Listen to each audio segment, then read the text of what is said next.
আব্দুল কাদের জিলানী রাহিমাহুল্লাহ রওনা দিয়েছেন। ছোট্ট মানুষ, কিছু স্বর্ণ মুদ্রা তার মা তাকে দিয়েছে, স্বর্ণ মুদ্রা, সোনার মুদ্রা দিয়েছে। আব্দুল কাদের জিলানী রওনা দিয়েছেন, চোখের সামনে ডাকাতি চলতেছে, যার কাছে যা কিছু পায় সবকিছু নিয়ে চলে যাচ্ছে ডাকাতরা। এবার তাল পড়ে গেছে, আব্দুল কাদের তালে পড়ে গেছে। সবাই তাকে জিজ্ঞাসা করছে, এই ছেলে, তোমার কাছে কি আছে? পকেটের মধ্যে যা কিছু ছিল, ব্যাগে যা কিছু ছিল, সব কিছু তাদের সামনে ওপেন করে দিয়েছে, কিচ্ছু বলার আগে। ডাকাতরা বলছে, তুমি ছোট মানুষ, যা চাইলাম সব বের করে দিলে। সহজে এরকম করে কেউ বের করে দেয় না, বহু চাপ দিয়ে বের করে নিতে হয়। মিথ্যা কথা বলে, কিন্তু সত্য কথা, তুমি যা যা বলেছে তুমি তাই সবকিছু বের করে দিলে, কারণটা কি? আব্দুল কাদের বলছে, আমার মার নাসিহা হলো, মৃত্যুর দিন পর্যন্ত আমার মুখ থেকে যখন যেন একটা মিথ্যা কথাও যেন কখনো না বের হয়। إن الحمد لله الأكرم الذي خلق الإنسان وكرمه وعلمه من البيان ما لم يعلم فسبحان الذي لا يحسن ولا بالقلم نشهد أن لا إله إلا الله وحده لا شريك له ونشهد أن سيدنا وحبيبنا ومولانا محمدا عبده ورسوله الذي أرسله بالحق بشيرا ونذيرا وداعيا إلى الله بإذنه وسراجا وقمرا منيرا فقد قال الله تعالى في كلامه المجيد وفرقانه الحميد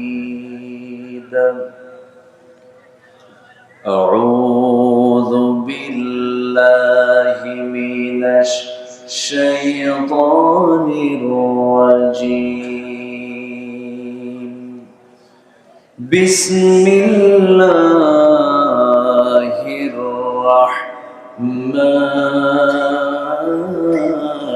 الرحيم يا أيها الذين آمنوا اتقوا الله وقولوا قولا سديدا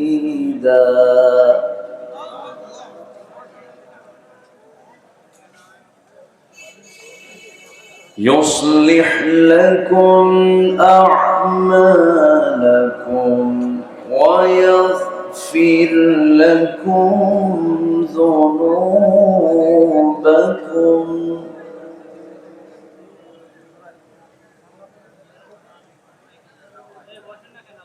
ومن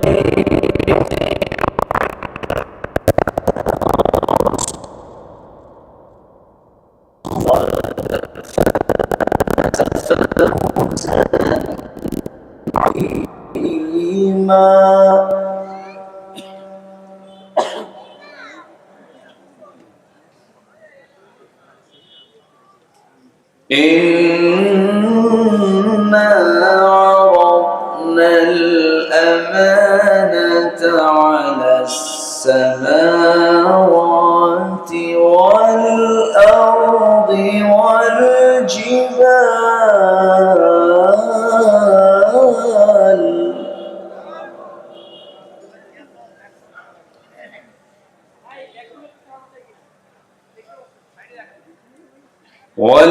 والجبال فأبين أن يحملنها وأشفقن منها وحملها الإنسان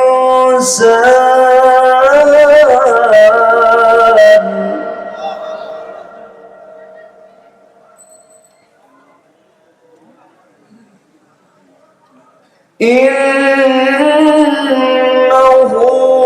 كان ظلوما جهولا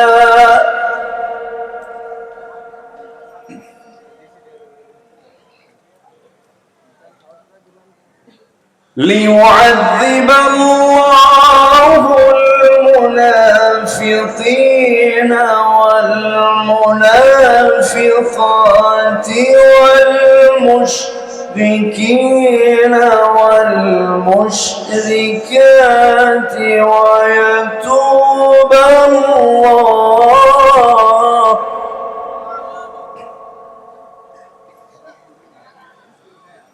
ويتوب الله على المؤمنين والمؤمنات وكان الله غفورا رحيما.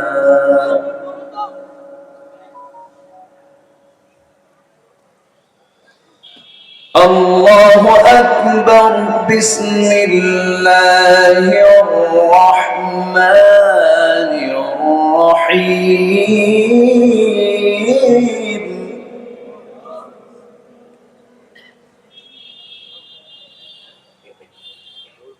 إن الله وملائكته يصلون على النبي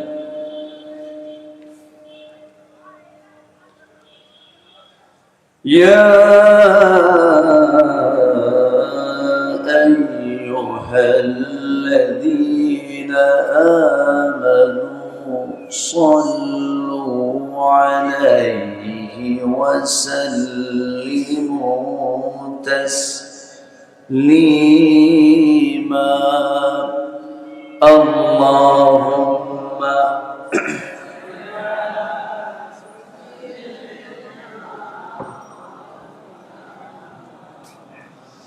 وعلى آله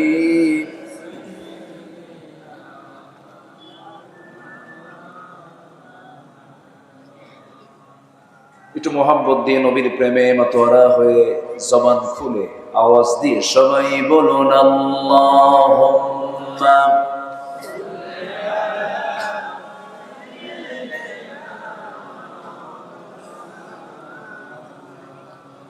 وعلى آله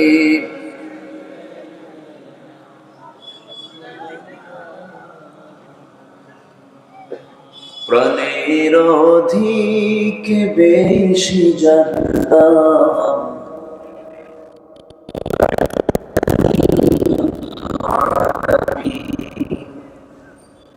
প্রাণের অধিক বেশি জানতাম রহমতাল লিল আলামিন।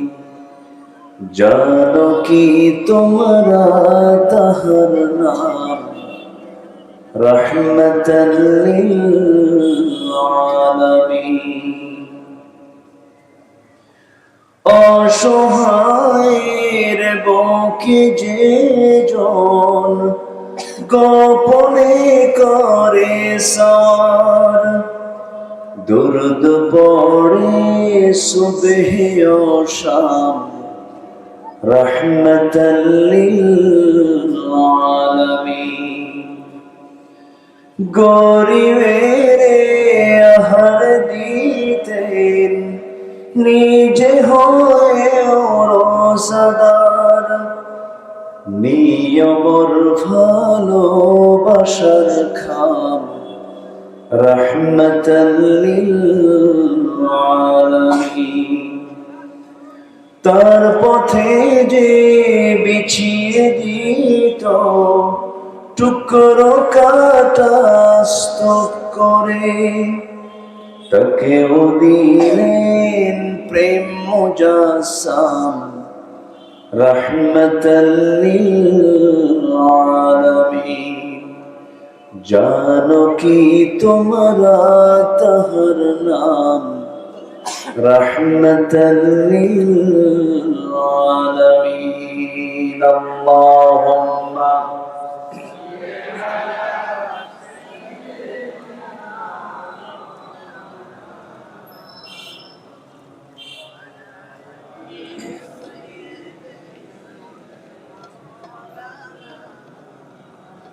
সবাই বলুন বালাগাল উলা বিকামালিহি কাশাফাত তুজা বিজামালিহি হাসনাত খোদা রহমতে কাউসার হয়ে ঝরছে বারংবার। বালাগাল উলা كشف الدجى بجماله حسنت جميع خصاله سلوا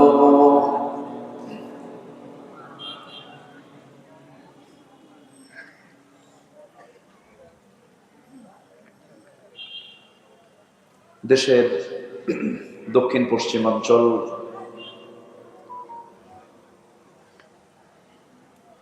খুলনা অঞ্চলের যশোর জেলার মনিরামপুর উপজেলার নওয়াপাড়া যুব সমাজ মাহফিল ইন্তেজামি কমিটি কর্তৃক আয়োজিত নবম বার্ষিকী তাফসীর ও কোরআন মাহফিল 2025 প্রাণ প্রিয় সম্মানিত দ্বীনী ভাইরা, আড়ালে বসে আছেন শ্রদ্ধেয়া সম্মানিতা মা বোনেরা, আলোচনার সূচনায় আনুষ্ঠানিকতার মধ্য দিয়ে আমার পক্ষ থেকে আবারও দিল খোলা সালাম, আসসালামু আলাইকুম ওয়া রাহমাতুল্লাহি ওয়া বারাকাতুহু। সবাই কেমন আছেন? আমাকে প্রশ্ন করে ফেলেছেন আমি কেমন আছি। আল্লাহ তাআলা আমাকে আপনার মতো করেই আপনার সাথেই আপনার সামনেই বসে রেখেছেন, আলহামদুলিল্লাহ। পৃথিবীতে সবচেয়ে বড় পাওয়া আমার রবের পক্ষ থেকে হলো ভালো থাকা। ক্যান্সার আক্রান্ত এক রোগীকে প্রশ্ন করা হলো, তোমার যেই একটা বিশাল রোগ, মহারোগে তুমি আক্রান্ত হয়েছ, আল্লাহ সম্পর্কে তোমার, আল্লাহকে তোমার কি চাওয়া, আল্লাহর কাছ থেকে তোমার কি পাওয়া, কি চাওয়া, তোমার কি চাহিদা? আবেগ আপ্লুত হয়ে বলছে, আল্লাহ যদি তার কোনো বান্দাকে সুস্থ রাখে, সে বান্দার উচিত আল্লাহর কাছে আর কোনো কিছু আবদার না করা। আসলে আমরা সুস্থ আছি আমরা বুঝি না, তেমনই একটি মহা নিয়ামত, সুস্থতার মতো একটা বড় নিয়ামতকে সাথে নিয়ে সারাদিনের সকল কাজকর্মের ইতি টেনে ক্লান্ত শ্রান্ত দেহটাকে স্বস্তি, একটু আরাম দেওয়ার জন্য গ্রামীণ জীবনের মানুষ যখন ধীরে ধীরে বিছানার দিকে চলে যাবার কথা, ঠিক সেই সময়ে বসে আছি কোরআনের টানে,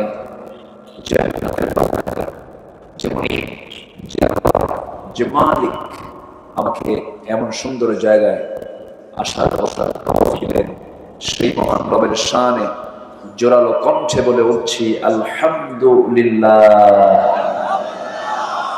আবারও বলছি আলহামদুলিল্লাহ। চিৎকার মেরে বলছি আল্লাহুম্মা ইন্নী আসআলুকা আল হুদা ওয়াত তুকা ওয়াল আফাফা ওয়াল গিনা। সবাই বলি আল্লাহুম্মা আইন্নি আলা যিকরিকা ওয়া শুকরিকা ওয়া হুসনি ইবাদাতিকা। আমরা আল্লাহ তাআলার শুকর আদায় করে নিলাম। সম্মানিত উপস্থিতি, সমাজের ভিতরে একটি গুরুত্বপূর্ণ সমাজ হলো যুব সমাজ। যুব সমাজ যদি জেগে ওঠে, একটি জাতির পরিবর্তন হয়ে যায়। হয়নি হয়েছে। সেই যুব সমাজের ডাকে আজকের এই মাহফিল। আমরা প্রথমেই দোয়া করি এই যুব সমাজকে আল্লাহ তাআলা দ্বীনের জন্য কবুল করুন।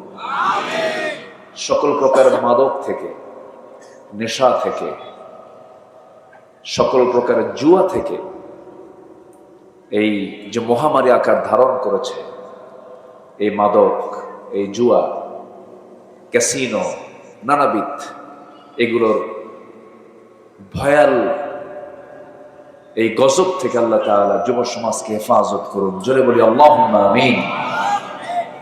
সম্মানিত ভাইয়েরা, আমরা গোটা পৃথিবীর 200 শতাধিক রাষ্ট্রের ভিতরে একটি উল্লেখযোগ্য রাষ্ট্রের বাসিন্দা। দেশটার নাম কি বলুন তো? একটু ভালো করে বলুন তো। বাংলাদেশ। এটা সুন্দর সবুজ ভূখণ্ড। এটা এত সুন্দর দেশ পৃথিবীতে খুব কম আছে। আমি অনেক দেশ গিয়েছি, সফর করেছি। আমার দেশের যে সৌন্দর্য, এই সৌন্দর্যের কাছে অনেক দেশ পিছিয়ে আছে। যেন নববধূর মতো সাজানো গোছানো, যেখানে যা দরকার সবই আল্লাহ পাক এই ভূখণ্ডে রেখে দিয়েছেন। আছে পাহাড়, আছে নদী, আছে সমতল, আছে সমুদ্র। কি নাই আমার দেশে? সবুজে ভরপুর, মাঠ ভরা ধান, মাঠ ভরা ফসল, এই নিয়ে আমার সবুজ ভূখণ্ড। আপনি এমন সুন্দর, এত সুন্দর সাজানো গোছানো এমন দেশ পৃথিবীতে খুবই বিরল, খুবই কম। কিন্তু স্বাধীনতার আজকে 54 বছর চলছে, কিন্তু এই সুন্দর একটি দেশকে সুন্দর মানুষ দিয়ে আজ পর্যন্ত আমরা গড়তে দেখলাম না। সুন্দর দেশকে গড়ার জন্য কি মানুষ দরকার বলুন তো? সুন্দর মানুষ, চরিত্রবান মানুষ, চরিত্রবান কিছু ব্যক্তির দ্বারা যদি দেশটা পরিচালিত হতো, তাহলে এই দেশ সব দিক থেকে আরো এগিয়ে যেত, অনেক দূর এগিয়ে যেত।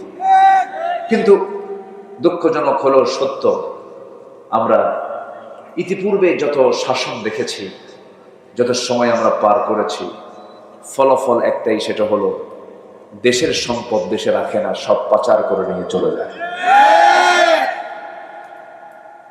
সম্মানিত বন্ধুগণ, ওই সমস্ত নেতৃস্থানীয় ব্যক্তিবর্গের সন্তানরাও দেশে থাকে না।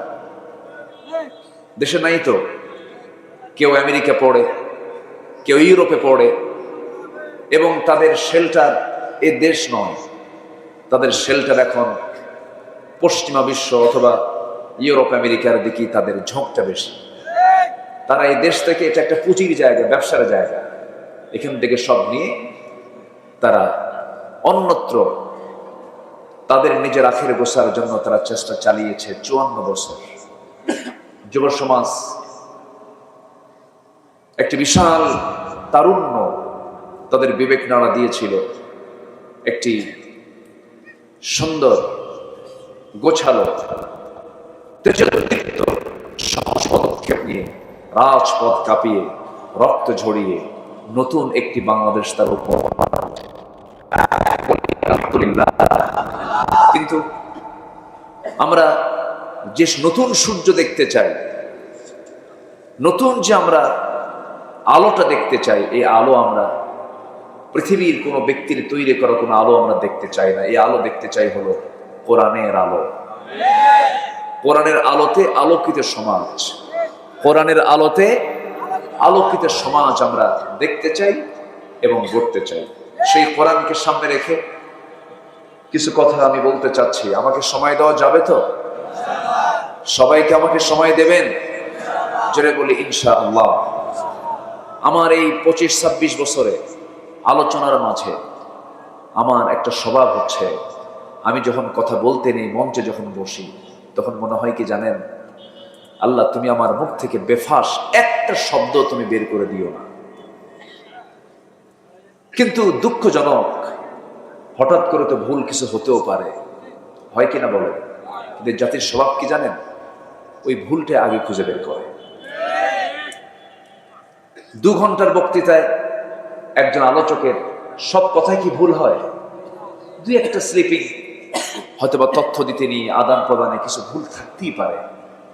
আমি মিডিয়া কর্মী ভাইদের উদ্দেশ্য করে একটু বলতে চাই, তারা করে কি জানেন? এরা সবাই ভালো, আলহামদুলিল্লাহ। তাদের উদ্দেশ্য হলো যে 2 ঘন্টা বক্তৃতার মধ্যে ভুলটা কোনটা আগে ওটাই ধরে ওটাই ফরওয়ার্ডে নিয়ে আসে। আমি কি ভুল বলতেছি ভাই? বলেন তো, ঠিক না, এটা উচিত না। আপনি কি জানেন আল্লাহ সাত্তার, আল্লাহ গোপনকারী? আপনি কারো দোষ ত্রুটিকে আপনি আড়াল করবেন, আল্লাহ তাআলা আপনার দোষ ত্রুটিকে কিয়ামতের দিন আড়াল করবেন। এটা বিশাল দিক। মানে কারো কিছু পাইলে মনে হয় যে কি পাইছে একখান, কিন্তু না, এটা ইমানদারের বৈশিষ্ট্য নয়। ইমানদার পরচর্চা করবে না নিজের চর্চা করবে? বলেন, পরচর্চা না নিজের চর্চা? নিজকে নিয়ে ভাব, আমি তো ভালো না, আমি তো আমার দেখবো কখন।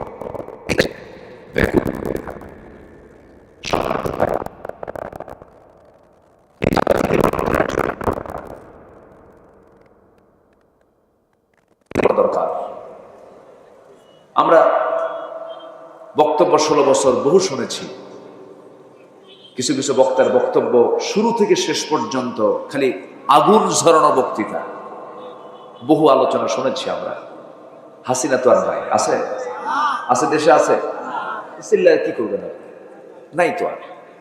আসুন না, আমরা আমাদের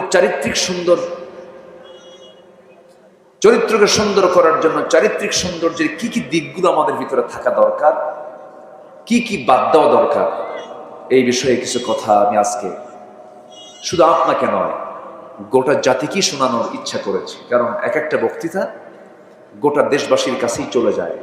তার মাধ্যম এখানে আসে না নাই বলেন তো? সব চলে যায়, একটা সেকেন্ড কোথাও আর আটকা থাকে না, সব মিডিয়ার কল্যাণে চলে যায়। সম্মানিত ভাইয়েরা, তাহলে আমাদের চরিত্র যদি আমরা সুন্দর করতে চাই, তাহলে কিসের আলো দরকার বলেন তো? বলেন, কিসের আলো দরকার? বলুন, কিসের আলো? এসো এসো এসো দলে দলে সব, এই যে কোরআনের উৎসব। এসো এসো এসো দলে দলে সব, এই যে কোরআনের উৎসব। কোরআনের কথা বলে আল্লাহর দল, এই পথে যারা চলে তারাই সফল। কোরআনের কথা বলে আল্লাহর দল, এই পথে যারা চলে তারাই সফল।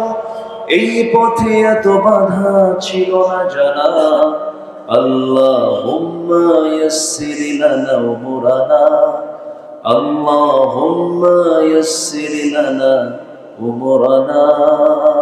জোরে বলি আমিন। আর জোরে আল্লাহুম্মা আমিন।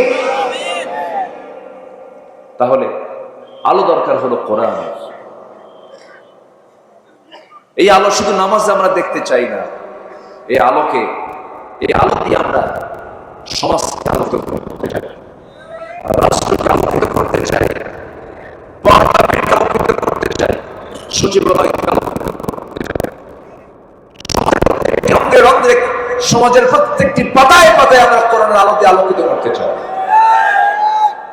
তাহলেই হবে একটি সুন্দর সোনালী সমাজ, একটি সুন্দর সোনালী রাষ্ট্র আমরা দেখতে পাবো। জোরে বলি ইনশাআল্লাহ। একটু আমার দিকে তাকান, আমার কথা কি বুঝতে পারছেন সবাই? সবার কানে কি আওয়াজগুলো যাচ্ছে? আসুন, আমরা এখন সোজা আলোচনার দিকে চলে যাচ্ছি। আমি যেখান থেকে তেলাওয়াত করেছি, তেলাওয়াতকৃত সূরাটার নাম হলো সূরাতুল আহজাব। আহজাবের শেষ দিকের কয়েকটা আয়াত আমি তেলাওয়াত করেছি। আয়াতগুলোকে সামনে রেখে, যেহেতু তাফসীর মাহফিল, এই তাফসীর মাহফিলের সবচেয়ে বেশি কথা থাকতে হবে কার কথা?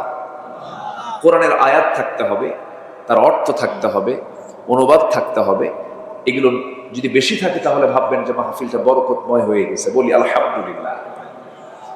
আলোচনা সুন্দর হলো, মানুষ কানলো, আলোচক নিজেও কানলো, কিন্তু একটা আয়াত নাই, একটা হাদিস নাই,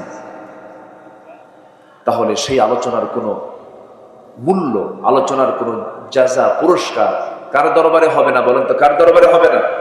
আল্লাহর দরবারে হবে না। আসুন আমরা কোরআনকে দিই, কোরআনকে বুঝবো। আমরা কোরআনকে দিই, কোরআনকে বুঝবো। কোরআন থেকে আমরা শুরু থেকে শেষ পর্যন্ত কথা বলবো, হাদিস থেকে আমরা শুরু থেকে শেষ পর্যন্ত কথা বলবো। ওয়া মা তাওফীকি ইল্লা বিল্লাহ। আসুন আল্লাহ তাআলা কি বলছে?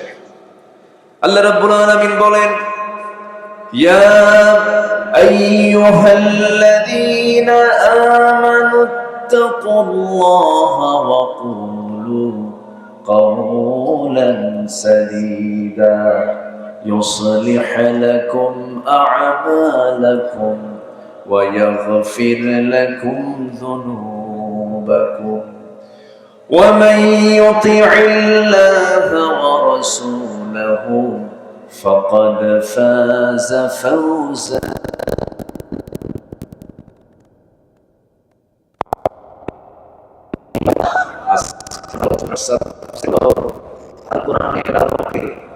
মুমিনের 15টি চারিত্রিক বৈশিষ্ট্য, 15টি চারিত্রিক গুণাবলী। গোটা কোরআনকে একটু খোঁজাখুঁজি করে, গোটা কোরআন থেকে একটু খুঁজে খুঁজে বের করে বিশাল আলোচনা কোরআনের, যার কোনো তলা নাই, তলাহীন একটা সাগর। সেই সাগর থেকে কিছু খণ্ড খণ্ড কিছু অংশগুলো বের করে 15টা গুণ যে বান্দার মধ্যে থেকে যাবে, আশা করা যে আমার আল্লাহর বক্তব্য এই বান্দার ঠিকানা হয়ে যাবে জান্নাত। জোরে বলি সুবহানাল্লাহ। গুণ ছাড়া কি জান্নাত পাওয়া যাবে ভাই? পাওয়া যাবে না। গুণ অর্জন করতে হবে। ইমানদার নরমাল কোনো বান্দা হবে না, ইমানদাররা হবে হলো স্পেশাল। ইমানদাররা হবে হচ্ছে ব্যক্তিত্ব সম্পন্ন। ইমানদাররা হবে হলো সমাজের মধ্যে অনন্য, সমাজের মধ্যে ভিন্ন একটি চরণ। তাদের নেচার, তাদের স্বভাব, তাদের লেনদেন, তাদের সবকিছু হবে সবার থেকে একরকম না ভিন্ন রকম? ভিন্ন রকম হবে। যেরকম ইমানদাররা বেশি বেশি বিড়ি খাবে নাকি? কিছু কয় না। ইমানদাররা বেশি বেশি মিথ্যা কথা কবে। এটা কি বলেন তো, এটা কি কোনো ভালো আচরণ? বলেন তো। ইমানদাররা এগুলো হতে পারে না। ইমানদারদের মধ্যে কি গুণগুলো থাকা দরকার? আমি বিভিন্ন জায়গা থেকে, বিভিন্ন আয়াত থেকে আমি 15টা গুণ কোরআন থেকে বের করে আমি এক জায়গায় করার চেষ্টা করেছি। আমাকে সময় দিচ্ছেন তো নাকি? ইনশাআল্লাহ। আসো আমরা ধীরে ধীরে সেই গুণগুলো খুঁজে খুঁজে বের করি। আল্লাহ রাব্বুল আলামিন সূরাতুল আহজাবের শেষ দিকে ৭০ নম্বর আয়াতে বলছেন, ইয়া আইয়ুহাল্লাযীনা আমানু তাকুল্লাহা ওয়া কুলু কওলান সাদীদা। এক নম্বর গুণ হলো, একটা একটা করে আজকে 15টা গুণ শেষ করব, সবাই শুনে এখান থেকে বিদায় নেব। মাথায় রাখবেন, এই আলোচনা আমার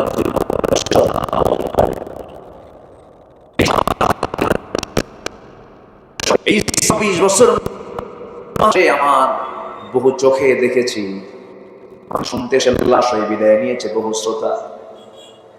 মঞ্চে আলোচনা করতে করতে আমার রেজাউল করিম কাউসারী ভাই মঞ্চেই দুনিয়া থেকে বিদায় নিলেন। এই কিম সেফাতুল্লাহ রাহিমাহুল্লাহ দুনিয়া থেকে বিদায় নিলেন। কত অভিনেতা অভিনয় করতে করতে মঞ্চেই দুনিয়া থেকে বিদায় নিল। আমিও বিদায় নিতে পারি, আপনিও বিদায় নিতে পারেন। তবে একটা বিষয় হলো, এমন কোন জায়গায়, বরকতময় জায়গায় আমার বসে থাকাটা শুধু সৌভাগ্য না, মহা সৌভাগ্যের বিষয়। জোরে বলি আলহামদুলিল্লাহ। এই মুহূর্তে আপনারা যেখানে বসে আছেন, এটা হলো এমন একটা জায়গা, আমার আল্লাহ তাআলা এই জায়গাকে স্পেশাল জায়গা হিসেবে আখ্যা দিয়েছেন, জান্নাতের টুকরা। যেরকম সুবহানাল্লাহ। বসবে, কেউ নড়বেন না। একদম আলোচনার সমাপ্তি টেনে আমরা একসাথে এখান থেকে মোনাজাত শেষ করে বিদায় নেব। জোরে বলি ইনশাআল্লাহ। আমাকে যেন বারবার না কথা বলতে হয়, এটা একটা ক্লাস। এই ক্লাসে যিনি না বলে চলে যাবেন, কোরআনের ক্লাস থেকে যিনি না বলে ওঠা বসা করবেন, এটা কি বলেন তা আদব হবে না বেয়াদবি হবে? বেয়াদবি হবে। বসবেন শান্ত মাথায়, আমরা আল্লাহ যা বলাবেন আমরা তাই শুনবো এবং বলবো। জোরে বলি ইনশাআল্লাহ। তাহলে 15টা চারিত্রিক গুণের ভিতরে 1 নম্বর গুণ হলো, আল্লাহ তাআলা ডাক দিচ্ছেন কিন্তু 1 নম্বর গুণ হলো তোমরা আল্লাহকে ভয় করো এবং সত্য কথা বলো। কাকে ভয় করবো আমরা বলেন তো? জোরে বলেন, কাকে ভয় করবো আমরা? আল্লাহ। এবং আল্লাহ রাব্বুল আলামিন তার সাথেই বলছেন ওয়াকুলু কাওলান সাদীদা, সত্য কথা বলো। একটা প্রশ্ন করব আমি, এই জাতি বাংলাদেশের যে মুসলমানগুলো আছে, অন্য ধর্মের লোক আছে, প্রায় 20 কোটি মানুষ এই দেশে এখন। এই 20 কোটি মানুষের যদি আমরা জরিপ করে দেখি, আল্লাহ রাব্বুল আলামিন বলছেন সত্যবাদী হও, সত্য কথা বলো, সোজা কথা বলো। বলুন তো অধিকাংশ সত্যবাদী না মিথ্যাবাদী? বলেন সত্যবাদী না মিথ্যাবাদী? মিথ্যাবাদী।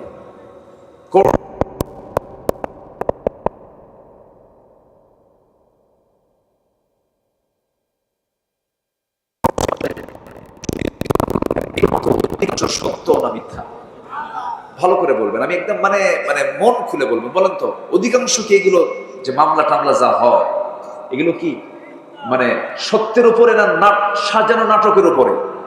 সাজানো নাটকের। আমরা কিন্তু দেখছি, কিন্তু এগুলো সব কিন্তু আমরা অবজার্ভ করছি। আরেকটা প্রশ্ন আমি করতে চাই, বলুন তো আমার দেশে সবচেয়ে বেশি মিথ্যা কথা বলে কারা? শিক্ষকরা? কারা কারা কারা বলেন? নেতা? আমি কিন্তু বলি নাই, আপনারা বললেন, কিন্তু দোষ কিন্তু আমার নাই। তাহলে পুরো অডিয়েন্স সবাই বলে ফেললেন যে কোন শ্রেণীর মানুষ সবচেয়ে বেশি মিথ্যা কথা বলে? আপনারা বললেন কারা? নেতা। সব নেতা নয়, তবে নেতারা সবচেয়ে বেশি মিথ্যা কথা বলেন। এই কথাটা কিন্তু আপনাদের এই অডিয়েন্স থেকে আমার কানে এসেছে। এর কিছু অবশ্যই বাস্তবতা আছে না নাই বলুন তো? আসতে বলবেন না, আছে না নাই? এই পর্যন্ত যত ওয়াদা, যত সরকার দিয়েছে, কোন ওয়াদা কি তারা রক্ষা করতে পেরেছে? বিগত সময় 16 বছর থাকা নব্য ফেরাউন, কি ফেরাউন বলেন? নব্য ফেরাউন মানে লেডিস ফেরাউন। ফেরাউন তো পুরুষ ছিল, আর আমার দেশে একটা লেডিস আসছে, খুব অত্যাচার করেছে। আমি তো এমনি এমনি বলছি না, চোখের সামনে আপনার ইতিহাস দেখেছেন, ঘটনা দেখেছেন। বলুন তো আজকের এই মাহফিলটা বাস্তবায়নের জন্য এই মাহফিল কমিটির কোনো ভাই কি থানায় গিয়েছিল? যাওয়া লাগছে? আচ্ছা, কোথাও কি কোনো সমস্যা হচ্ছে? আচ্ছা বলুন তো এই 1 বছর, প্রায় 16 মাস, এই 16 মাসে বাংলাদেশের কোনো জায়গায় কোথাও কি আপনারা জঙ্গির কোনো আস্তানা, জঙ্গির কোনো কারখানা, জঙ্গির কোনো নাটক, অভিযান, জঙ্গি অভিযান কোথাও কি দেখেছেন, শুনেছেন? তাহলে এই জঙ্গি নাটক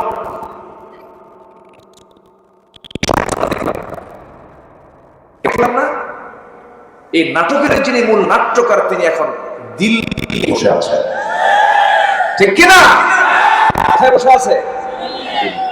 কার বাড়ি? মামু বাড়ি। আল্লামা সাইদিকে কে না ভালোবাসে? 25 বছর আগে কি সুন্দর তার ভবিষ্যৎবাণী, ভবিষ্যৎ কথা। গাছের গোড়ায় নাড়া দেব, সোজা মামু বাড়ি দিল্লি গিয়ে পড়বা। লন্ডনে পড়েনি, বার্লিনে পড়েনি, আমেরিকায় পড়েনি, ইউরোপের কোন দেশে পড়েনি, পার্শ্বের ইসলামাবাদেও পড়ে নাই, শ্রীলঙ্কাও পড়ে নাই, ভুটান পড়ে নাই, নেপাল পড়ে নাই, সোজা মামু বাড়ি দিল্লি। 25 বছর আগের কথা। কিন্তু উনি বলেছিলেন 25 বছর আগে বাংলাদেশে এমন একটি সময় আসবে, পালানোর জন্য একটা ইঁদুরের গর্ত পর্যন্ত খুঁজে পাওয়া না। কলার পাতায় বসেছিল মানিক মিয়া, জানেন না আপনারা? বিচারপতি মানিক। সম্মানিত বন্ধুগণ, এই মহান ব্যক্তিদেরকে যে পরিমাণ প্রচার করা হয়েছে, আল্লামা সাঈদীকে চেয়ারে বসে রাখা হয়েছে, একটানা 3 দিন ঘুমাতে দেওয়া হয়নি, চেয়ারে বসে রাখছে একটানা 3 দিন 3 রাত। হিন্দু অফিসার দিয়ে, মানে সব হিন্দু ভাই তো খারাপ না, অন্য ধর্মের ইসলাম বিরোধী, ইসলামকে সহ্যই করতে পারে না এমন কিছু অফিসার দিয়ে তাকে থাপ্পড় পর্যন্ত মারা হয়েছে, সেন্সলেস হয়ে জমিনে পড়ে গেছে। এই দৃশ্য সহ্য করতে না পেরে, এই চিত্র সহ্য করতে না পেরে আল্লামা সাঈদী রাহিমাহুল্লাহর কলিজার টুকরা বুলবুল সাঈদী হার্ট স্ট্রোক করে 2012-13 সালের দিকে দুনিয়া থেকে বিদায় নিয়েছে। তার মা সন্তানের চিন্তায় শোকে শোকাহত হয়ে তিনিও দুনিয়া থেকে বিদায় নিয়েছেন। এই যে একটা পরিবারকে তিলে তিলে যে জুলুমগুলো করা হলো, আল্লাহ কি নাই? আল্লাহ কি নাই? আল্লাহ কি শোনেন না?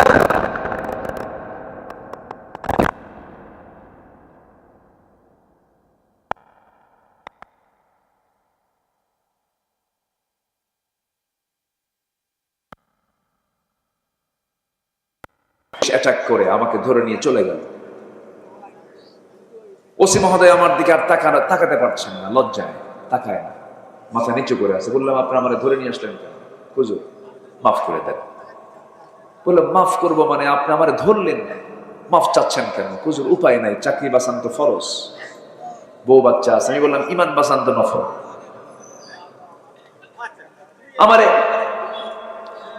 ধরে নিয়ে বলল, হুজুর আপনি একটু চলে যান, সামনে নির্বাচন, একটু জেলখানায় কয়েকদিন থাকেন, নির্বাচন হলে আপনি বের হয়ে আসবেন। দেখছেন কথার সাইজ গুলো দেখেন। এরপরে আরো কিছু মামলা ঢুকায় দিয়া আমার জেল হাজতে পাঠায় দিল।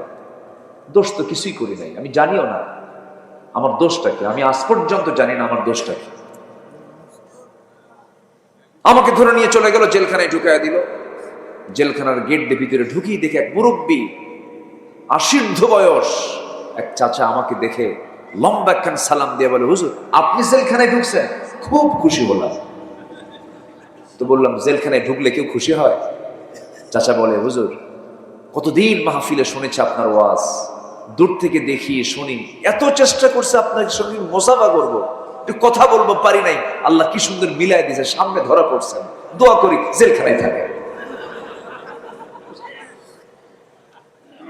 আমি চাচাকে বললাম, চাচা আপনার জেলখানে আসার হিস্টোরি কি, কারণ কি, কি চুরি করে আসছেন? কে বাবা, বিস্ফোরক মামলা দিছে। আমারে বলে, হুজুর একটু বলেন তো বিস্ফোরক খায় না কি করে? সে জানেও না বিস্ফোরক শব্দটার ব্যাখ্যা কি। এই হলো 16 বছরের অবর্ণনীয় অমানবিক নির্যাতন নিপীড়নের চিত্র। আমরা সুন্দর একটি পরিবর্তন পেয়েছি, একটা পরিবর্তন, একটা আলাদা একটা পথ এসেছে। এখন সামনের দিনকে আমরা আলোকিত করতে চাই। পৃথিবীর তৈরি করা লোকের কোনো তন্ত্র মন্ত্রের আলো দিয়ে নয়, আমরা আল্লাহর পাঠানো নাজিল করা কিতাব কোরআনের আলোতে, আমরা কোরআনের আলোকে আমরা সমাজকে রাষ্ট্রকে আলোকিত করতে চাই। তাহলেই বিজয় দিবেন, তাহলেই সমাজে আমরা শান্তি পাবো, আখিরাতে আমরা নাজাত পাবো। জোরে বলি ইনশাআল্লাহ।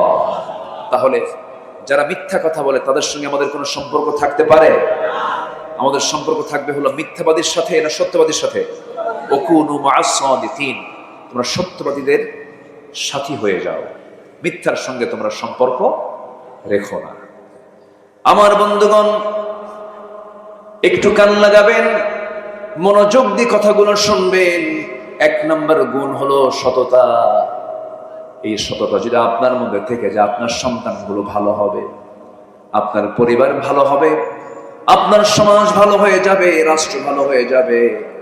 এই জাতিকে ভালো করার জন্য, এই জাতির জন্য 1 নম্বরে যে চারিত্রিক গুণ তৈরি করা দরকার, তার নাম হলো সততা, সত্যবাদিতা। মিথ্যা কথা বলা যাবে না। আমি একটা প্রশ্ন করব আপনাকে, বলুন তো এই পৃথিবীতে একজন মানুষ যার জীবনে কৌতুক করে একটা মিথ্যা কথা তার মুখ থেকে কোনোদিন বের হয় নাই, তার নামটা কি বলুন? মুহাম্মদুর রাসূলুল্লাহ সাল্লাল্লাহু আলাইহি সাল্লাম। কোনোদিন একটা মিথ্যা কথা তার মুখ থেকে ফসকেও বের হয় নাই। কি সতর্ক নিয়ে তিনি কথা বলেছেন, কি সজাগ থেকেছেন কথা বলতে নিয়ে। কৌতুক করে একটা মিথ্যা কথা তার মুখ থেকে বের হলো না। কোনোদিন আওয়াজ দিয়ে কোনোদিন হাসি দেন নাই, হেসেছেন, তার মুখটা হাস্যোজ্জ্বল ছিল, কিন্তু আওয়াজ দিয়ে কখনো হাসেন নাই। পেটে ক্ষুধা ছিল তার, কিন্তু কোনোদিন পেটে ক্ষুধার কোনো সিমটম মুখে তিনি প্রকাশ করেন নাই। ক্ষুধার্ত অবস্থা তিনি ছিলেন, কিন্তু মুখে দেখে তার টের পাওয়া যেত না। মাসের পর মাস চলে যেত, বাড়ির চুলাতে আগুন জ্বলতো না, কিন্তু আমার নবীজি কখনো একটা বারের জন্য কখনো মনক্ষুণ্ণ হতেন না। রাতের বেলায় সে বলতেন, আয়েশা দেখো তো কোনো খাবার আছে নাকি। নিজ হাতে গনিমতের মালগুলো বন্টন করেছেন, শূন্য হাতে ফিরেছেন বাড়িতে।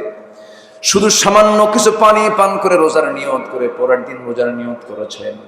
এত কষ্ট করেছেন, কিন্তু প্রকাশ করতে দেন নাই তিনি কষ্টের মধ্যে আছেন। আমার বন্ধুগণ, আমার নবীজির সবচেয়ে বড় গুণ হলো সততা। কাফেররাও তাকে পছন্দ করত, মুশরিকরাও তাকে পছন্দ করত। মুহাম্মদ যেটাই বলুক না কেন, মুহাম্মদ সত্যবাদী, আল আমিন এই খেতাবটা দিয়েছিল কুরাইশরা। আমাদেরকে এই খেতাবটা দিয়েছিল কুরাইশরা, এবং কুরাইশরা ওই সমস্ত কাটা কাফেররা নবুয়তের আগে আমার নবীর হাতকে ব্যাংক মনে করে অনেক সোনা দানার সম্পদ তার হাতে গচ্ছিত রাখতো। যেরকম সুবহানাল্লাহ। আমরা সেই নবীর উম্মত হয়ে আমরা কি মিথ্যা কথাগুলো বলি। আমরা উঠতে বসতে মিথ্যা কথা বলি। ভাই এই কাপড়টার দাম কত, এই গেঞ্জিটা কি দেওয়া যাবে, কত দাম, এত দাম, এত দেব। ভাই কেনাই নাই, আছে কি? আছে আছে, এগুলো বলার লোক আছে? শুধু মিথ্যা কথা বলে। মিথ্যা দিয়ে আজকে সমাজ, ব্যবসা, প্রতিষ্ঠান সবগুলো আজকে মিথ্যার সাগরে হাবুডুবু খেতেছে। বরকত পাবেন কেমনে? একজন বড় পীরের নাম এখন মনে হয়ে গেল, যিনি আসল পীরদের পীর ছিলেন, বড় আল্লাহওয়ালা ছিলেন। জিলান শহরে তার বাড়ি ছিল। আব্দুল কাদির জিলানী রাহিমাহুল্লাহ বড় আল্লাহওয়ালা ছিলেন।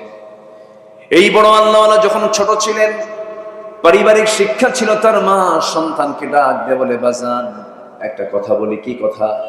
আজকে তোমাকে আমি একটা নসিহা করব। শিক্ষার উদ্দেশ্যে বাড়ি থেকে বের হচ্ছ, বাড়ি থেকে বের হয়ে চলে যাচ্ছ, দোয়া করি বড় শিক্ষাবিদ হও, বড় আলেম হয়ে যাও বাবা, আমি তোমার জন্য দোয়া করি। কিন্তু আমি তোমার মা হয়ে তোমাকে একটা নসিহা করছি, একটা উপদেশ দিতেছি। মরার সময় পর্যন্ত কোনোদিন জিহ্বা থেকে একটা মিথ্যা কথা কখনো বলবা না, জিহ্বাকে নাপাক করবা না। যাও বাবা। ছোট্ট ছেলে আব্দুল কাদের জিলানী ঘর থেকে বের হয়ে গেছেন শিক্ষা অর্জন করার জন্য। মাঝ পথে ডাকাতি শুরু হয়ে গেছে। আমার দেশে বুঝি ডাকাতি নাই? আসতে বলবেন আছে না নাই? আছে না নাই? ওই যে দুজন ভাই উঠলো, ব্যাপারটা কি? ওই যে দেখেন তো, ধরেন তো, একটু তদন্ত করেন তো। উঠলো কেন? বসেন। রাগ করতেছেন আপনারা? রাগ করতেছেন? আমি কাউকে উঠতে দেব না ভাই। আমার একটা স্বভাব কি জানেন? আমার সামনে থেকে কেউ উঠতে নিলে আমার আলোচনা হেরে যায়। তো আপনার কারণে যদি মাহফিল যদি বন্ধ হয়ে যায় অথবা আমার আলোচনা যদি হেরে যায়, আপনি কত বড় আসামি এটি ভাবতেছেন কি আপনি? ঠিক না। আমি একটু কড়া শব্দই প্রয়োগ করে বললাম, মেহেরবানি করে কেউ আমরা উঠবো না, আর একজন লোক ওঠার চিন্তা করবো না। আল্লাহ কবুল করুন। জোরে বলি আমিন। আমি তো আপনাদের মতো করে কথা বলতে পারি না। যশোরের ভাষা, খুলনার ভাষা, খুলনা অবশ্য একটু চেঞ্জ, কুষ্টিয়ার ভাষা, চুয়াডাঙ্গা মেহেরপুরের ভাষা হলো ইন্টারন্যাশনাল মানসম্মত, একদম আন্তর্জাতিক মানসম্মত। আপনাদের মতো শুদ্ধ বাংলা ভাষায় কথা বলার মতো কোনো বাপের বেটা পৃথিবীতে দ্বিতীয়টা নাই। কেউ তো আলহামদুলিল্লাহ বললেন, জোরে বলেন না ভাই আলহামদুলিল্লাহ। তবে নোয়াখালীর ভাষাটা আরো সুন্দর, সহি নাকি? অনেক সুন্দর ভাষা আপনারা কথা বলেন। সেই সুন্দর কথা বলার জাদুঘরদের সামনে আমি ভাঙ্গাচোরা মানুষ কথা বলছে, আমার কথা কি পছন্দ হচ্ছে ভাই? পছন্দ হচ্ছে তো? সম্মানিত ভাইরা, আব্দুল কাদের জিলানী রাহিমাহুল্লাহ রওনা দিয়েছেন। ছোট্ট মানুষ, কিছু স্বর্ণ মুদ্রা তার মা তাকে দিয়েছে, স্বর্ণ মুদ্রা, সোনার মুদ্রা দিয়েছে। আব্দুল কাদের জিলানী রওনা দিয়েছেন, চোখের সামনে ডাকাতি চলতেছে, যার কাছে যা কিছু পায় সবকিছু নিয়ে চলে যাচ্ছে ডাকাতরা। এবার তাল পড়ে গেছে, আব্দুল কাদেরের তালে পড়ে গেছে। সবাই তাকে জিজ্ঞাসা করছে, এই ছেলে তোমার কাছে কি আছে? পকেটের মধ্যে যা কিছু ছিল, ব্যাগে যা কিছু ছিল, সব কিছু তাদের সামনে ওপেন করে দিয়েছে, কিচ্ছু বলার আগে। ডাকাতরা বলছে, তুমি ছোট মানুষ, যা চাইলাম সব বের করে দিলে। সহজে এরকম করে কেউ বের করে দেয় না, বহু চাপ দিয়ে বের করে নিতে হয়। মিথ্যা কথা বলে, কিন্তু সত্য কথা তুমি যা বলেছে তুমি তাই সবকিছু বের করে দিলে, কারণটা কি? আব্দুল কাদের বলছে, আমার মার নসিহা হলো মৃত্যুর দিন পর্যন্ত আমার মুখ থেকে যখন যেন একটা মিথ্যা কথাও যেন কখনো না বের হয়। শিক্ষা কি শুধু স্কুলে না বাড়িতেও আছে? শিক্ষা কি শুধু স্কুলে না মাদ্রাসায় না বাড়িতেও আছে? এক রাজা তার মেয়েকে বিয়ে দিয়েছে, উচ্চ শিক্ষিত দেখে, অনেক শিক্ষিত একটা ছেলে তাকে দেখে বিয়ে দিচ্ছে। বিয়ে দেওয়ার পর রাজা লক্ষ্য করে দেখে, আমার মেয়েকে, আমার কন্যাকে বিয়ে দিলাম শিক্ষিত লোক দেখে, কিন্তু এত জুতার দিক তাকায় কেন? নতুন জামাই শুধু কিসের দিকে তাকায়?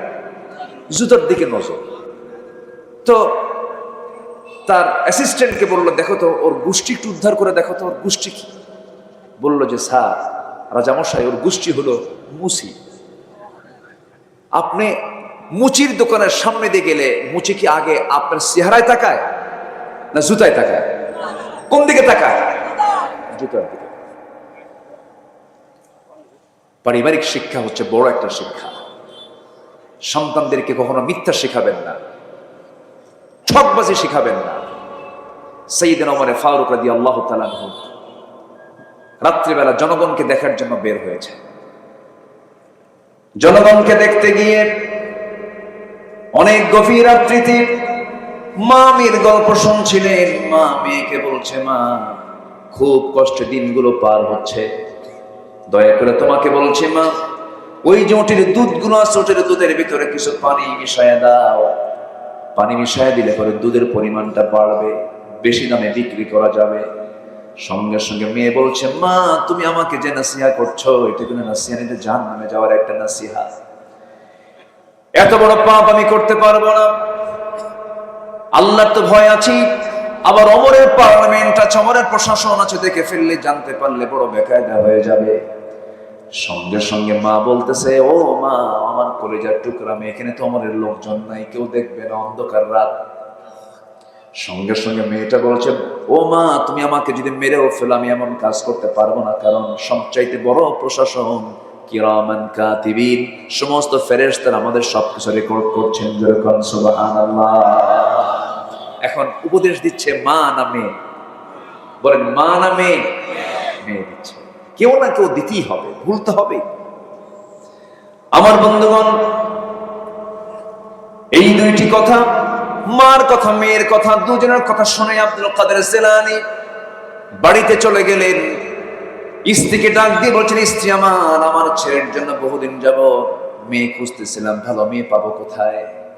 ভালো মেয়ের সন্ধান পেয়ে গেছে রাতের বেলা। বউ বলছে, রাতের বেলা কার বাড়িতে গেলে? যাওয়া লাগে নাই। ঘরের দেওয়ালে কান পেতে, দেওয়াল ঘেসে ঘেসে দাঁড়িয়ে থেকে কান পেতে পেতে মা মেয়ের গল্প শুনলাম। মেয়েকেও দেখি নাই, মেয়ের বংশ দেখলাম না, মেয়ের অবস্থাও দেখলাম না, বাপ মার অবস্থাও দেখলাম না। যে মেয়ের মুখ থেকে প্রকাশ পেয়ে যায় সবচেয়ে বড় সাক্ষী আমার আল্লাহ রাব্বুল আলামিন। সে আল্লাহকে সাক্ষী রেখে কোনো ভুল করা যাবে না। অবশ্যই তুমি কালকে সকালে চলে যাবে, ওই দুধ বিক্রেতার মেয়ের সঙ্গে আমার ছেলের বিয়ে হয়ে যাবে।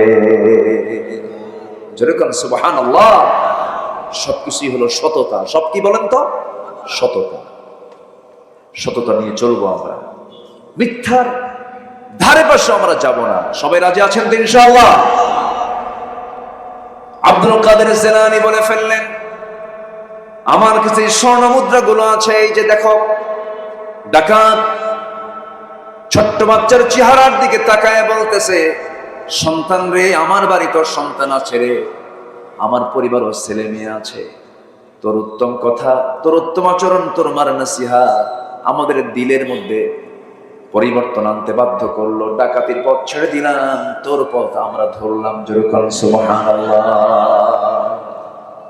ভাইরে, একটা জাতি যদি সত্যবাদী হয়, সে জাতির ডেভেলপমেন্ট অন্য ধরনের। আমরা সত্যবাদী হব। আল্লাহ তাআলা এখন সত্যবাদী হলে কি হবে তার ফলাফল দিচ্ছে। পরামর্শগুলো আমরা কার নিচ্ছি বলেন? আল্লাহ। আল্লাহ রাব্বুল আলামিন সূরাতুল আহজাবের পরের আয়াতে বলছেন, আয়াত যদিও শেষ কিন্তু কথা শেষ হয় নাই। সাদিদাইন ইউসলিহ লাকুম, যারা আলেম ওলামা আছেন, আল্লাহ রাব্বুল আলামিন বলেন, ওয়াকুলু কওলান সাদিদান ইউসলিহ লাকুম আ'মালাকুম ওয়া ইয়াগফির লাকুম যুনুবাকুম ওয়া মান ইউতি'ইল্লাহা ওয়া রাসূলাহু ফাকাদ ফাযা ফাওজান আযীমা। জোরে বলুন আল্লাহু আকবার। সততা নিয়ে যদি চলতে পারো, সততা নিয়ে যদি তোমার জীবনটাকে সাজাতে পারো, তাহলে আমি আল্লাহ রাব্বুল আলামিন তোমার জীবনে যত আমল তুমি করেছো, সে আমলের মধ্যে যদি কোনো ভুল হয়ে থাকে, সমস্ত ভুলগুলোকে আমি সংশোধন করে তোমার তামাম জিন্দেগীর সমস্ত গুনাহগুলো আমি আল্লাহ রাব্বুল আলামিন মাফ করে দেব। তাহলে গুণের কথা আল্লাহ বললেন, ওই গুণ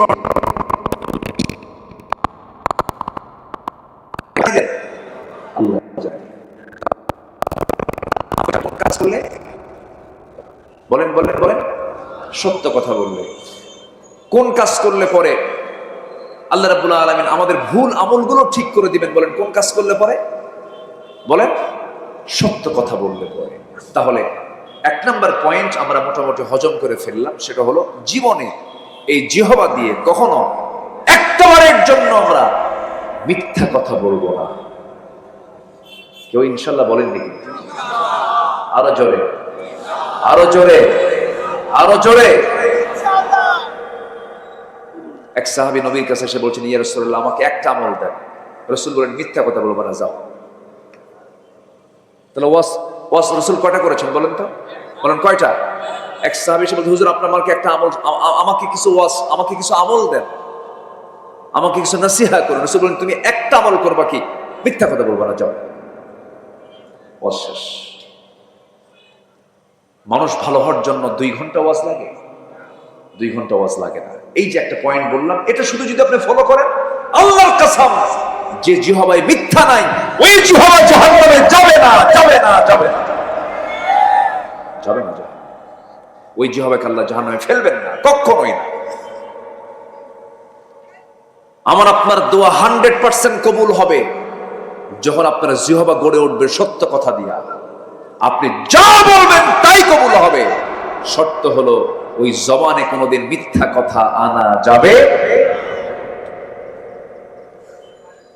কিন্তু ফোন এখন তো চলে আসছে, এই ফোনের যুগে ফোন দিলে, ভাই আপনি কোথায়? বলেন তো কোথায়? 4th আসমান, অনেকে 7ম আসমানও যায়, আছে কিনা বলেন? ঘরের কোনায় থেকে বলে আমি 7ম আসমানে আছি। এই মিথ্যাগুলো আমরা অহরহ অবলীলায় বলে ফেলছি, যেন একটা যোগ্যতায় পরিণত হয়ে গেছে মিথ্যা কথা বলা। মিথ্যা বলা কোনো যোগ্যতা নয়। মিথ্যা মানে হলো জাহান্নামের দরজার কাছে গিয়ে দাঁড়িয়ে থাকা, ঠিক কিনা বলেন? মিথ্যা, আল কিযবু উম্মুল খাতিয়াত, মিথ্যা হলো সকল পাপের মা। সকল পাপের মা কি? মিথ্যা। আমরা ছেড়ে দেব, রাগ করতেছেন মনে হয়।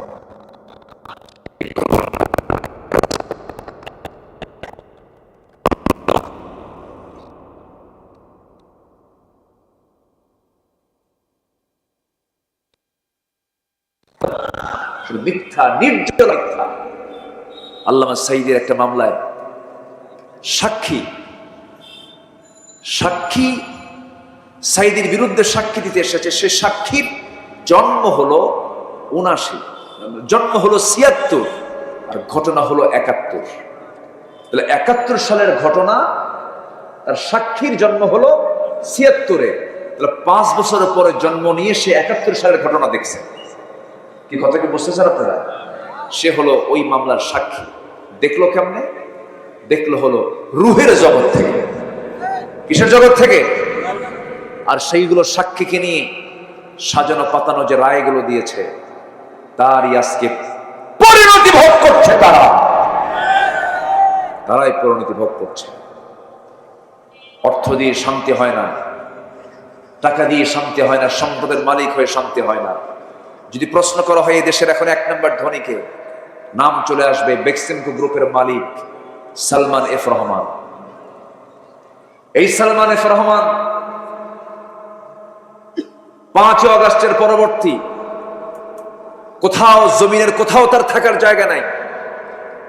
গোটা পৃথিবীর সমস্ত জায়গা তার জন্য অচল হয়ে গেছে, থাকতে পারছে না। মুখের দাড়িটা কেটে ফেললো।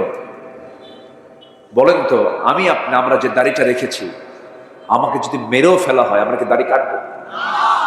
দাড়ি কাটবো? কারণ এই দাড়িটার সঙ্গে জড়িত হচ্ছেন মুহাম্মদ সাল্লাল্লাহু আলাইহি ওয়াসাল্লাম। বাঁচার জন্য এই সালমান এফ রহমান দাড়িটা কাটছিল, জানেন না আপনারা? দাড়ি কাটছে, মাথার চুল সাদা কালো বানাইছে, সাদা পাঞ্জাবি খুলে, সাদা পাজামা খুলে লুঙ্গি আর গেঞ্জি পরছে। আইনমন্ত্রীকে সাথে নিয়ে আবার ভুল করে নৌকায় চড়ছে। ভুল করে কোথায় চড়ছে? নৌকায় চড়ছে। পার আর হতে পারে নাই, কোস্টগার্ড ধরে ফেলছে। আর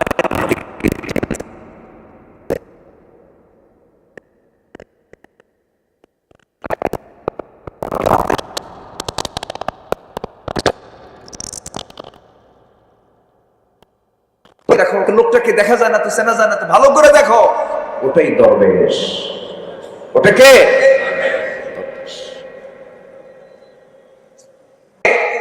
বেইজ্জত করতে চেয়েছিল সত্যপন্থীদেরকে, যারা লাঞ্ছিত করতে চেয়েছিল আল্লাহকে, উলঙ্গ করে জাতির সামনে তাদেরকে লাঞ্ছিত করে ছেড়েছে। কারণ সম্মান নিয়ে খেলবেন না, আপনি নিজে অপমানিত হবেন। সম্মানিত ভাইয়েরা, সম্মানিত বন্ধুগণ, আমরা এই 54 বছরে বহু নেতৃত্ব দেখেছি। সব নেতৃত্বের স্বাদ আমরা নিয়েছি। আমরা আগামীর নেতৃত্ব দেখতে চাই হলো কোরআনের নেতৃত্ব, ইসলামের নেতৃত্ব। আগামীর দিন আমাদের বাংলাদেশের জন্য হতে হবে ইসলামের দিন, কোরআনের দিন। আইয়ুবের শাসন দেখেছি, মুজিবের ভাষণ শুনেছি। কি শুনছি কিনা বলেন? আইয়ুব শাসন করেছেন, মুজিব ভাষণ দিয়েছেন, জিয়া খাল কেটেছেন, চাচা এরশাদের তাল বেতাল উনি দেখিয়েছেন। আর 16 বছরে শুধু এই বাকি সময়গুলো আমরা দেখছি হরতাল আর হরতাল। সব দেখা শেষ। আগামীর বাংলাদেশকে আমরা সাজাতে চাই কোরআনের বাংলাদেশ দিয়ে। রাজি আছেন কারা কারা? হাত উঁচু করে দেখান মুসলমান।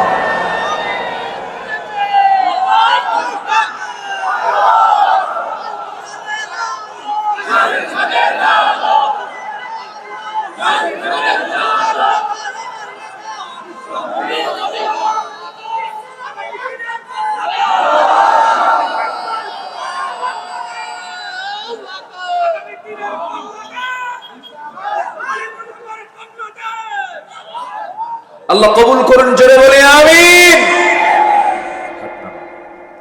কয়টা গুণের কথা বলেছি আমি? কয়টা গুণের আলোচনা হবে আজকে বলেন তো? 15টা। চলছে কয় নাম্বার? বলেন কয় নাম্বার চলে? আরো আছে কয়টা বলেন? 1 নাম্বার বলতে যদি এত সময় লাগে, 14টা শুনবেন কখন? একজন বলে দিয়েছেন সারা রাত। রাজি আছেন আপনারা?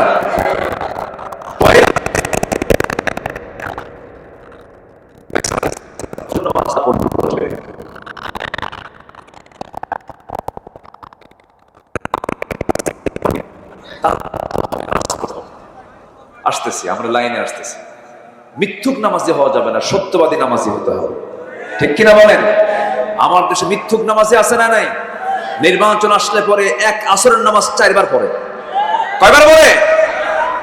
4 বার পড়ে। এটা মিথ্যুক নামাজি। টুপি একটা নতুন করে নেয় নাকি? টুপিটা নেয়। ওগুলো বাদ, ওগুলো মিথ্যুক, ওগুলো প্রতারক, ওগুলো ধান্দাবাজ, সন্ত্রাসী, চাঁদাবাজ। ঠিক কিনা? আমরা সততা নিয়ে চলতে চাই, জোরে বলি ইনশাআল্লাহ। কষ্ট পাচ্ছেন নাকি আপনারা? ধমক টমক দিলে মনে রাগ করেন নাকি? কিন্তু হক কথা তো একটু ধমক দিতেই হবে। আমি আপনাকে ধমক দিচ্ছি না, বাতিলকে ধমক দিচ্ছি আমি। সম্মানিত ভাইয়েরা, নাম্বার 2 হচ্ছে ইমানদারদের, মুমিন বান্দাদের চারিত্রিক গুণাবলীর 2 নম্বর হচ্ছে আমানতদারিতা। আমানত ঠিক রাখতে হবে। কি ঠিক রাখতে হবে বলেন তো? স্বামীর কাছে স্ত্রী কি? দেখেন আস্তে আস্তে কর, আরো জোরে।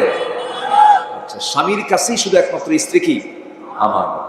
তাহলে স্বামীর দায়িত্ব হলো সেই বউকে হুন্ডার পিছনে উঠে গোটা যশোর দেখানো, নাকি? এটা কি আমানত না খেয়ানত? এরকম খেয়ানত মার্কা স্বামী আছে? আসতে বলবেন না, আছে না নাই? হুন্ডার নাম হচ্ছে R15। হুন্ডার নাম কি? R1 নাকি কয়? R15।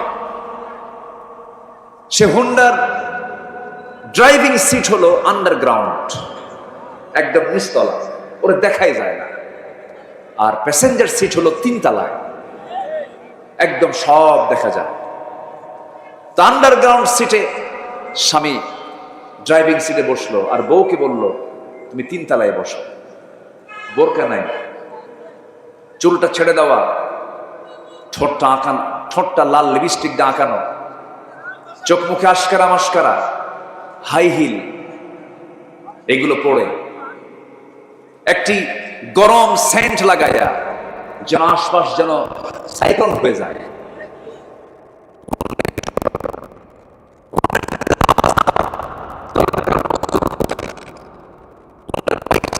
ধোঁয়া বের হয়, ওটাকে কি বলে? Cylinder pipe. যেটা ওই পাইপটা মেকারকে গিয়ে বললো এটা খুলে দে। খোলার পরে আওয়াজটা কি শুধু আওয়াজ না মহা আওয়াজ? একটা বড় আওয়াজ, বিকট ভটভট একটা আওয়াজ হয়। বউ তুলছে 3 তলায়, ও আছে নিচতলায়। সিলিন্ডার পাইপ খুইলা এমন একটা আনমানছে রাজগঞ্জ বাজার থেকে একদম পুলের হাট পর্যন্ত, পুলের হাট থেকে একদম সেই কি বলে বেনাপোল পর্যন্ত, বেনাপোল থেকে আবার টান দিয়ে চলে গেছে একদম সাসরার মোড় পর্যন্ত। দেখায় দিল জাতিকে, আমার বউ তোমরা দেখো, এটা আমার শুধু বউ না, জাতীয় সম্পদ। যেরকম নাউজুবিল্লাহ, যেরকম নাউজুবিল্লাহ। এরকম চরিত্রহীন লম্পট স্বামী আছে না নাই? এগুলো বাদ দাও। বউটাকে সুন্দর করে প্যাকেট করো। প্যাকেট মানে আবার মানে এটা যন্ত্রণা না, এটা হচ্ছে বোরকায় রাখো, পর্দায় রাখো। আমাদের শব্দ চয়নে কোথাও যদি কোনো একটু ভুল টুল হয়, দেখেন না যে ক্যামেরা কিরামন কাতিবিন কেমনে আছে, দেখেন না? এখন এই শব্দটা যদি কেটে ফেলে যে প্যাকেট করো, তাহলে তো মনে করেন এটা কাম সারা। তো এই পর্দা ছাড়া নারীর সম্মান, মর্যাদা, সম্ভ্রম কখনো অন্য কোনো পথে রক্ষা হতে পারে? মেয়েদের সম্মান মর্যাদা আছে হলো পর্দার মধ্যে। কিসের মধ্যে বলেন? পর্দার মধ্যে।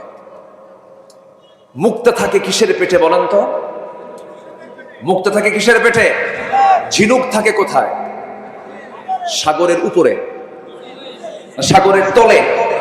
সাগরের তলে। যত দামি দামি সম্পদ দেখবেন সব পর্দা, সব পর্দার মধ্যে থাকে, কোনো কিছুই পর্দার বাহিরে নয়। ভাইরা, ডাবের পানি আর পুকুরের পানি, কোন পানি খাবেন বলেন তো? বলেন বলেন বলেন, কোন পানি? ডাবের পানিতে মুখ দেয় কয়জন? বলেন কয়জন? আর পুকুরের পানিতে গরুও যায়, কুত্তাও যায়, সবাই যায়। আপনার বউটাকে আপনি ডাবের পানি বানান, শুধু আপনি মুখ দিবেন, আপনি নজর দিবেন, পৃথিবীর কোনো মানুষের নজরটাকে স্পর্শ করবে না। নিজের চরিত্রকে সুন্দর রাখো, শুধু নিজের বউয়ের দিকে তাকান, দেখবেন আপনার স্ত্রী হয়ে গেছে গোটা পৃথিবীর শ্রেষ্ঠ নারী। আর যদি সব দিকে নজর দেন, কুত্তার মুখ কি এক জায়গায় না সব জায়গায়? বলেন তো, এক জায়গায় না সব জায়গায়? সব জায়গায়। কুকুরের মতো যদি হন, তখন আপনি শান্তি পাবেন না, স্বস্তি পাবেন না। একদিকে তাকান আপনি। এক যুবক বিয়ে করছে, 3 দিন পর মন খারাপ। এই তোমার মন খারাপ কেন? নতুন বউ ঘরে, তোমার নতুন মন খারাপ কেন? সুমনের বউ দেখতে এত সুন্দর। দেখছেন না, নজর গেছে সুমনের বউ। তাহলে অন্যের বউর দিকে নজর গেলে কি নিজের বউ সুন্দর হয়? সুন্দর হয়। আপনি যদি নিজে প্রশান্তি পেতে চান, ইসলামকে মেনে চলতে হবে, চোখটাকে কন্ট্রোল করতে হবে, আমানতকে রক্ষা করতে হবে, চোখের আমানতদারিতা রাখতে হবে, দেখবেন দুনিয়াটা আপনার জান্নাতের টুকরা হয়ে গেছে। আমানতদারিতা এক জায়গায় না সব জায়গায়? আসতে বলে, এক জায়গায় না সব জায়গায়? সব জায়গায় আমানতদারিতা রক্ষা করতে হবে। আল্লাহ রাব্বুল আলামিন বলেন, ইন্নাল্লাহা ইয়া'মুরুকুম আন তু'আদ্দুল আমানাতি ইলা আহলিহা ওয়া ইযা হাকামতুম বাইনান নাসি আন তাহকুমু বিল আদল ইন্নাল্লাহা নি'মা ইয়া'ইযুকুম বিহি। আল্লাহ রাব্বুল আলামিন তোমাদেরকে আমানতকে পূরণ করার জন্য দায়িত্ব দিয়েছেন। আমানতের খিয়ানত করা যাবে না। ঈমানদারদের যত গুণ আছে এর মধ্যে শ্রেষ্ঠ গুণ হলো ওয়াল্লাযীনা হুম লিআমানাতিহিম ওয়া আহদিহিম রাউন ওয়াল্লাযীনা হুম আলা সালাওয়াতিহিম ইউহাফিযুন উলাইকা হুমুল ওয়ারিসুন الذين يرثون الفردوس هم فيها خالدون জোরে বলুন আল্লাহু আকবার। ঈমানদার তো তারাই যারা আমানতকে রক্ষা করবে, আমানতের খেয়ানত করবে না, ওয়াদা করবে, ওয়াদা ভঙ্গ করবে না, নামাজের ব্যাপারে যত্নশীল হবে। ওই সমস্ত বান্দার ব্যাপারে আল্লাহ রাব্বুল আলামিন নিজ হাতে তাকে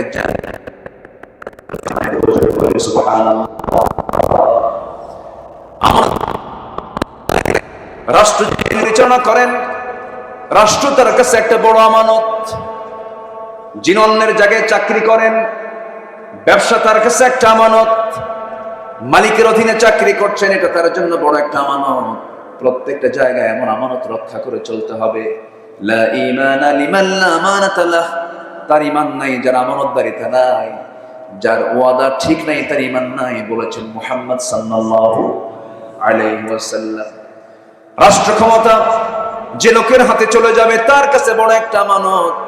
ওমর ফারুক রাদিয়াল্লাহু তাআলা আনহু যতদিন শাসন করেছেন, তার রাষ্ট্র তিনি পরিচালনা করেছেন।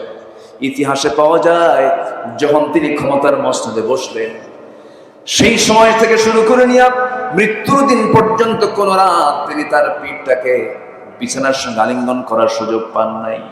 কোন রাত তার ঘুম হয় নাই। ক্ষমতায় যখন আসেন তখন তিনি সুঠাম দেহের অধিকারী ছিলেন। ক্ষমতা পাওয়ার পর সত্যে সত্যে কাঠখড়ি হয়ে গেলেন। তাকে প্রশ্ন করা হলো, ওমর ফারুক রাদিয়াল্লাহু তাআলা আনহু, ক্ষমতা আসার পর আপনি স্বাস্থ্যহীন হয়ে পড়েছেন। কেঁদে কেঁদে বলছেন, ও আমার ভাইরা, তোমরা আমাকে যে দায়িত্ব দিয়েছো এই দায়িত্ব আমাকে স্বাস্থ্যহীন করে তুলেছে। আমার ঘুম হয় না। রাতের আধারে তিনি কি করতেন? মাঝে মাঝে জনগণকে দেখতে যেতেন। দেখতে যখন যেতেন মাঝে মাঝে তিনি খালি পায়ে যেতেন, জুতো পায়ে তিনি হাঁটতেন না। রাস্তায় থাকতো পাথর, পাথরের রাস্তায় তিনি জুতো পায়ে হাঁটতেন না, কারণ জুতার সঙ্গে পাথরের যখন ধাক্কা লাগবে একটা শব্দ হবে।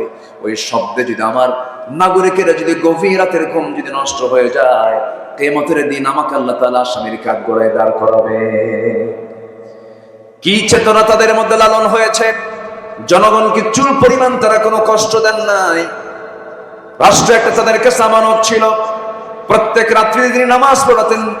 নামাজ পড়ায় তিনি মসজিদে নববী থেকে আস্তে করে বের হতেন। স্ত্রীকে ডাক দিয়ে বলতেন, স্ত্রী আমার খাবার দাবার দিয়ে দাও, আমি বাইরে বের হয়ে যাব। রাত যখন গভীর হয়ে যেত জনগণকে দেখার জন্য তিনি বের হতেন। কোন একটা রাতের আধারে তিনি ঘর থেকে বের হলেন। বের হয়ে প্রথমেই একটা বাড়ির সামনে গিয়ে দাঁড়ালেন। চিৎকার আওয়াজ করে কান্নাকাটি করছে বাচ্চারা। বাচ্চা কেন কাঁদে? সামনে দাঁড়ায় বলছেন, ও বাচ্চারা, মা সন্তানগুলো কেন কাঁদে? কি জন্য কাঁদে? কান্নার কারণটা কি? ভিতর থেকে আওয়াজ আসছে, বিধবা মানুষ, আমি আমার স্বামী দুনিয়া থেকে বিদায় নিয়েছে, ঘরে একমাত্র পানি ছাড়া কোনো খাবার নাই। ওমর ফারুক নিজেকে আসামি মনে করলেন, আহারে কি এমন কথা হলো, কেমন আচরণ হলো এটা। চলে গেছেন খাদ্য গুদামে, এক বস্তা আটা নিজের পিঠে বহন করে নিয়ে বিধবার বাড়িতে পৌঁছায় দিয়ে বললেন, আবার যখন আটা ফুরে যাবে আমাকে বলবো, ওমর তোমার বাড়িতে আবার নিজ কাঁধে করে তোমার বাড়িতে দিয়ে যাবে। আরেক বাড়ির সামনে চলে গেলেন। ভিতর থেকে কান্নার আওয়াজ। বড় একজন মহিলা মানুষ কাঁদতেছে। জিজ্ঞাসা করলেন, কান্নার হেতুটা কি, কান্নার কারণটা কি? ডেলিভারির যন্ত্রণা শুরু হয়ে গেছে, প্রসব বেদনা শুরু হয়ে গেছে, বাচ্চা হচ্ছে না কেন? ধাত্রী নাই। ধাত্রী ছাড়া বাচ্চা প্রসব হবে কেমনে? ওই গভীর রাত্রিতে তিনি কাকে ডাক দিবেন? লোক পেলেন না, সোজা চলে গেছেন বাড়িতে। বউকে ডাক দিয়ে বলছেন, আসসালামু আলাইকুম, আমার স্ত্রী, আমি তোমার সামনে দাঁড়াইছি, তোমার কাছে একটা কামনা আমার, আশা করি তুমি এটাকে মানা করবা না, প্রত্যাখ্যান করবা না। আমি কিন্তু কখনো নিজেকে শাসক মনে করি না, আমি জনগণের খাদেম, তুমিও জনগণের খাদেম, তুমি আমার স্ত্রী। আমি তোমার কাছে করজোরে মিনতি জানাই, আমার সঙ্গে তোমাকে যেতে হবে, বোরকা পড়ো, চলো আমার সঙ্গে। একজন মহিলার বড় বেকায়দা, ওই মহিলার বাড়ির সামনে গিয়ে দাঁড়ালেন। কান্নার আওয়াজ শোনার পর তিনি বলছেন, শোনো আমার স্ত্রী, ঘরের মধ্যে একটা মহিলা, পেটে বাচ্চা, ডেলিভারি হয় না, বড় কষ্ট পাচ্ছে। আল্লাহ না করুন, আল্লাহ না করুন, ডেলিভারির যন্ত্রণা সহ্য করতে না পেরে যদি, ধাত্রী অভাবে যদি এই সন্তান সহ তার মা মারা যায় অথবা একজন মারা যায়, কিয়ামতের দিন আমি ওমর, আমাকে খুনির কাতারে আল্লাহর সামনে দাঁড় হতে হবে। এই কথা বলার সঙ্গে সঙ্গে স্ত্রী চলে গেলেন ভিতরে, স্ত্রীকে পাঠায়া দিলেন। আবার তিনি সেখান থেকে বের হয়ে পড়লেন জনগণকে দেখার জন্য। নীরব রাত্রি, কেউ নাই তার পাশে, ছোট্ট একটা লাঠি নিয়ে একা একা চলছেন। সামনেও প্রোটোকল নাই, পিছনে প্রোটোকল নাই, কারণ ইমানদার বান্দার সবচেয়ে বড় প্রোটোকল হলো একমাত্র, কেবলমাত্র, শুধুমাত্র কে? আসতে বলবেন না, তিনি কে? তিনি কে? সাইয়্যিদুনা ওমর ফারুক রাদিয়াল্লাহু তাআলা আনহু একা একা হাঁটছেন, আল্লাহর কালাম তেলাওয়াত করছেন। এই পৃথিবীতে যত মজার কিছু আছে, সবচেয়ে মজার কিছু হলো, মজার বিষয় হলো কোরআন তেলাওয়াত করা। যে কোরআন তেলাওয়াতে একবার মজা পেয়েছে, পৃথিবীর কোনো সুরে সে মজা পাবে না। আমার বন্ধুগণ, চেষ্টা করবেন প্রত্যেকটা দিন শুরু করবেন, দিনটা শুরু করবেন কোরআন তেলাওয়াত দিয়া। আল্লাহর কসম করে বলে যাচ্ছে আমার ভাইরা, কোরআন সাক্ষী রেখে বলছি, যে ঘরে, যে পরিবারে, যে দেহে প্রত্যেকটা দিন কোরআন তেলাওয়াতের চর্চা হয়, আল্লাহর কসম বড় জটিল কোন রোগ ওই বাড়িতে, ওই দেহে ঢুকতে পারে না। সাইয়্যিদুনা ওমর ফারুক রাদিয়াল্লাহু আনহু কোরআন তেলাওয়াত করছেন আর একাকী ঘুরছেন। ঘুরতে ঘুরতে ঘুরতে ঘুরতে দেখেন ছোট্ট একটা নিঝুম পল্লীতে ছোট্ট একটা কুড়ে ঘর, খেজুর পাতার বানানো বেড়ার ঘর, উপরের সামনেটাও বেড়ার। ছোট্ট একটা ঘরের ভিতর থেকে গুনগুন গুনগুন করে কে যেন একটা গান গাচ্ছিল, বিরহের গান গাচ্ছিল, পুরুষকে পাওয়ার জন্য গান গাচ্ছিল। এমন জাতীয় গান আছে না, এমন জাতীয় গান যখন গাচ্ছিল, সাইয়্যিদুনা ওমর ফারুক রাদিয়াল্লাহু আনহু মনে মনে চিন্তা করলেন, এমন একটা ইসলামী জনপদে, ইসলামী রাষ্ট্রের ভিতরে কোন মহিলার এত বড় সাহস, এত গভীর রাত্রিতে আল্লাহর কালাম তেলাওয়াত না করে, তাহাজ্জুদ নামাজ না পড়ে গুনগুন করে বিরহের গান গায় কে? তিনি এটাকে মাইন্ডে নিলেন। দরজার কাছে গিয়ে একটা বড় আওয়াজ দিয়ে বলছেন, ভিতরে কোন মহিলা আছো? কে গান গাচ্ছ? তাড়াতাড়ি দরজা খোলো। আওয়াজ বন্ধ হয়ে গেল। মহিলা ভয় পেয়ে গেলেন, কে যেন ডাকতেছে, দরজা খুলছেন না, কেউ নাই, ঘরের মধ্যেও কেউ নাই। সাইয়্যিদুনা ওমর ফারুক দরজায় করাঘাত করলেন, দরজা খুলতেছে না। এবার তিনি করলেন কি, পিছন দিক থেকে ইতিহাস বলছে সেই খেজুর পাতার বানানো বেড়াটা টান মারলেন, ভিতরে ঢুকলেন। সামনে প্রদীপ জ্বালানো, একজন মহিলা মাথায় কাপড় দিয়ে পর্দার নিয়ম রক্ষা করে দাঁড়ায় আছে। সাইয়্যিদুনা ওমর ফারুক বলছেন, ও মহিলা, তুমি এমন করে গুনগুন করে গান গাও কেন? তুমি কি জানো ইসলামী জনপদ? মহিলা বলছে, আমি গুনগুন করে গান গিয়েছি, আমার একটা অপরাধ, কিন্তু আপনি আমার ঘরের মধ্যে ঢুকে একটা, দুইটা নয়, তিনটা নয়, চারটা বড় অপরাধ করে ফেলেছেন। সাইয়্যিদুনা ওমর ফারুক বললেন, কি অপরাধ করেছি বলো? নাম্বার 1 হলো, ঘরের মধ্যে ঢুকবেন, অনুমতি তো আপনি পান নাই, সালামও দেন নাই। কোরআন বলছে, লা তাদখুলু বুয়ুতান গায়রা বুয়ুতিকুম হাত্তা তাস্তানিসু ওয়া তুসাল্লিমু আলা আহলিহা। বাড়িতে প্রবেশ করতে যাও না, সালাম না দেওয়া পর্যন্ত, অনুমতি না পাওয়া পর্যন্ত। সালাম দিলেন না, অনুমতিও নিলেন না। আপনি ঘরের মধ্যে ঢুকলেন, বেড়াটা ছিনলেন, বান্দার সম্পদ নষ্ট হয়ে গেল। আমি একজন পরনারী, আপনি একজন পরপুরুষ, আমার পর্দার একটু হলেও খেলাফ হয়ে গেল। এই যে ভুলগুলো আপনি করলেন, আমি আপনাকে ছাড়বো না। সাইয়্যিদুনা ওমর ফারুককে মহিলা চিনতে পারে না। ওমর ফারুক বলেছেন, ও মহিলা, তুমি কি করবে? শুধু সূর্য উদয় হবে, সকালবেলা হয়ে যাবে, আমি ওমর ফারুকের বিচারালয়ে গিয়ে, সেই কোর্টে গিয়ে আমি আপনার বিরুদ্ধে মানহানির মামলা দেব। এই কথাটা কার সামনে বলে? কার সামনে বলতেছে? মামলা দিয়ে দেব, আমি আপনাকে ছাড়বো না। সাইয়েদনা ওমর ফারুক বলছেন, যার আদালতে মামলা দিবা সে ওমর নামটা তুমি চেনো নাকি? হ্যাঁ, খুব ভালো শাসক। এবার ওমর ফারুক বলছেন, আমার জানা মতে ওমর তো খুব একটা ভালো মানুষ না, নিজের কথাকে ভালো বলা যায় নাকি? ভালো তো বলাও যায় না, ওমর লোকটা তো তেমন একটা ভালো নয়। এই কথা শোনার সঙ্গে সঙ্গে তেলে বেগুনো খেপে ওঠে মহিলা, বলছে, দোষ আরেকটা যোগ হলো। দোষ আরেকটা কি হলো? যোগ হলো, ছাড়বো না আপনারে। সাইয়েদনা ওমর ফারুক রাদিয়াল্লাহু আনহু মাথা নিচু করলেন, চোখের পানি আটকাতে পারলেন না। চোখের পানি আটকাতে না পেরে কেঁদে কেঁদে আল্লাহকে বলছেন, আল্লাহ, এই মহিলার দোয়া তুমি আল্লাহ কবুল করে নাও, এই মহিলার সাক্ষ্যকে তুমি আল্লাহ কবুল করে নাও। আমি গুনাহগার বান্দা, কিন্তু ওই মহিলা বলে আমি ভালো বান্দা। আল্লাহ, তুমি বান্দির দোয়া তুমি আল্লাহ কবুল করে, চাওটাকে তুমি আল্লাহ কবুল করে নাও। এবার ওমর ফারুক বলছেন, মহিলা শোনো, ঠিক আছে আমি দোষ করেছি, মামলা দিবা ভালো কথা, কিন্তু তুমি গুনগুন করে গান গাও কেন? এর কারণটা কি? এত গভীর রাতে এত কিছু বোঝো, আমার এত দোষ ধরলা, কিন্তু গুনগুন করে গান গাচ্ছ কেন? কি কারণটা কি? এর হেতুটা কি? এর ব্যাখ্যাটা কি? এবার মহিলা বলছে, শোনো, আজ থেকে 4 মাস পূর্বে আমার সঙ্গে বিয়ে হয়। আমার স্বামীর সঙ্গে মাত্র 3 থেকে 4 দিন 4 রাত আমি তার সঙ্গে ছিলাম। এই সহবাসের পরে আজকে 4 মাস গত হতে চলে, 4 মাস পার হয়ে গেছে। আমার স্বামীকে এই জনপদের খলিফা ওমর ফারুক রাদিয়াল্লাহু আনহুর লোকজন এসে আমার স্বামীকে সীমান্ত প্রহরায় নিয়োগ দিয়ে তাকে নিয়ে চলে যায়। আজকে 4টা মাস গত হতে চলে, আমার স্বামীকে দেখি না, তার সঙ্গে কোনো কথাবার্তাও হয় না। এই গভীর রাত্রিতে হঠাৎ করে আমার ঘুম ভেঙে গেল, ভিতরের স্বামীর প্রেম জাগ্রত হয়ে গেল। আমার বৈধ স্বামীকে পাওয়ার জন্য আমি গভীর রাত্রিতে গুনগুন গুনগুন করে গান গাচ্ছিলাম। সাইয়েদনা ওমর ফারুক মনে মনে চিন্তা করছেন, আহারে, দোষ তো আরেকটা যোগ হয়ে গেছে। কি কথা কি বুঝতেছেন আপনারা? কথা বুঝতেছেন? একজন অর্ধ দুনিয়ার শাসনকর্তা জনগণের রায় নেবার জন্য কেমন করে আড়াল হয়ে জনগণের কাছ থেকে রায় নিয়ে আসতেন। ওমর ফারুক এবার বলছেন, মহিলা শোনো, তুমি কি আমাকে ছাড়বা না? কেন আমি ছাড়বো না? একটা প্রশ্ন করি। কি প্রশ্ন? কিন্তু ওমর ফারুকের কিন্তু কোনো দোষ ছিল না, কারণ তিনি একটা দেশের রাষ্ট্রপ্রধান। তিনি যে কোনো আসামিকে ধরার জন্য ঢুকতে পারেন কিনা বলেন? পেতে পারেন কিনা বলেন? ঢুকতে পারেন। তিনি প্রশাসকদের প্রশাসক।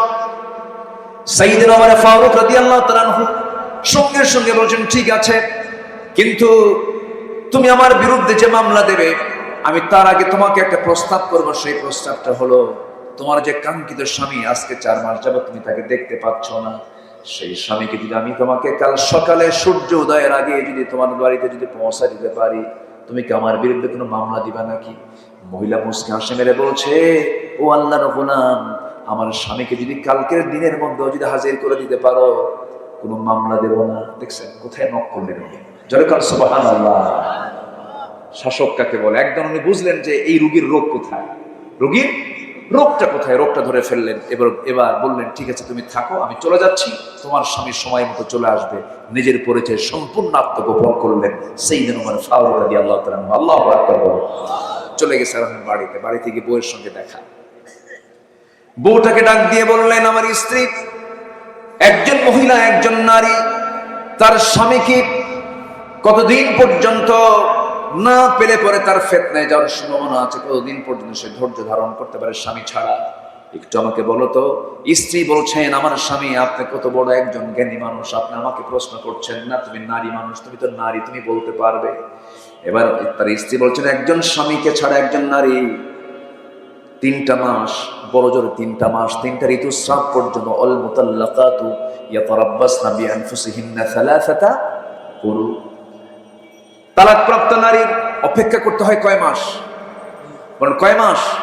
3 মাস কয়েকটা দিন। বিধবা নারীর জন্য আরবাআতু আশহুরিন ওয়া আশরা, 4 মাস 10 দিন অপেক্ষা করতে হয়। এই কথা জানার সঙ্গে সঙ্গে 3 মাস পার হয়ে 4 মাস ক্রস হয়ে গেছে।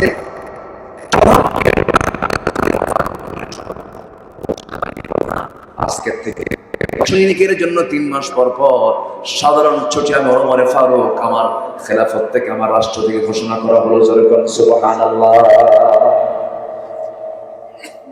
রাষ্ট্রটাকে তারা কত বড় আমানত মনে করেছে।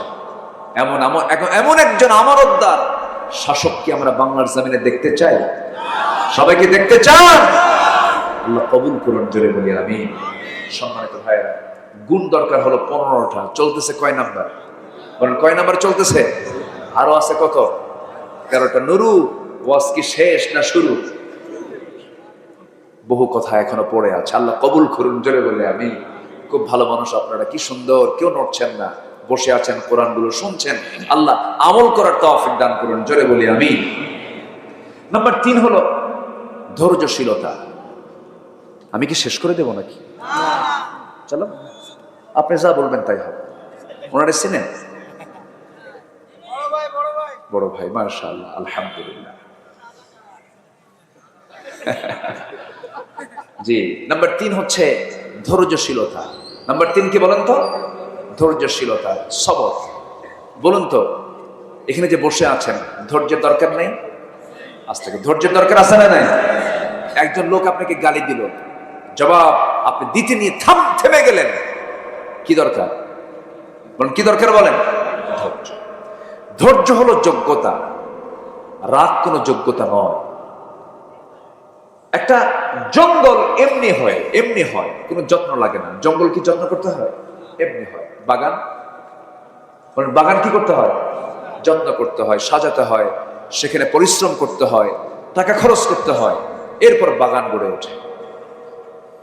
রাগ হলো জঙ্গল, ধৈর্য হলো বাগান। ধৈর্যের ফলাফল অনেক সুন্দর, অনেক সুদূর পর্যন্ত চলে যায়। ধৈর্যহীন হওয়া যাবে না বন্ধুগণ। সংসার জীবন গড়তে হলে ধৈর্যটা আগে থাকতে হবে। ধৈর্য ছাড়া সংসারও টিকবে না।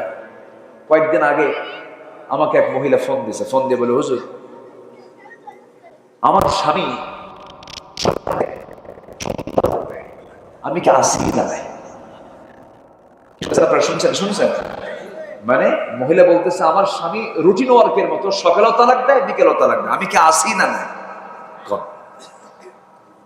বলেন, তালাক দিয়া শেষে আবার আমাদের কাছে এসে বলে, হুজুর কাম তো সারছি, 2টা মেয়ে আছে, ভুলটুল হয়ে গেছে, হুজুর রাগের মাথায় তালাক দিছে, হুজুর বউটাকে ফেরত নিয়ে আসা যাবে না? মার্ডার করে কয়ে ফেরত নিয়ে আসা যাবে না? এরকম বহু স্বামী স্ত্রী পরিচয় বহন করে তারা সংসার করছে, কিন্তু রীতিমতো জেনা হচ্ছে। এমন সংসার আছে না নয়?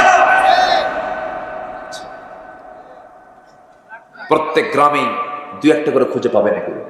আছে, এই আছে না? আসতে বলবেন না, আছে না নাই? সবাই জানে যে তালাক দিছে, এরপর সংসার করছে, জানে এগুলো সব হচ্ছে রাগের ফলাফল। এত রাগ কেন? মুখে তো তালাক শব্দ আসে কেন? মায়েরা কি মাহফিল আছে নাকি? মায়েরা কি মাহফিল আসছে? বলি আলহামদুলিল্লাহ। জি, তালাক শব্দ পুরুষের মুখে থাকবে কেন? এটা আইনের ভাষা, আপনি কেন মুখ দিয়ে বলবেন? আপনাকে অনেক কাজ আছে, দরবার আছে, সালিশ আছে, বৈঠক আছে, মুরব্বীদের নিয়ে কথাবার্তা আছে, 3 তুহুরে 3 তালাক আছে, তালাকের পদ্ধতি আছে, তালাক নামে একটা সূরা আছে। কিছুই না জেনে না বুঝে নিজের মুখে আইন তৈরি করে আপনি তালাক মেরে দিলেন।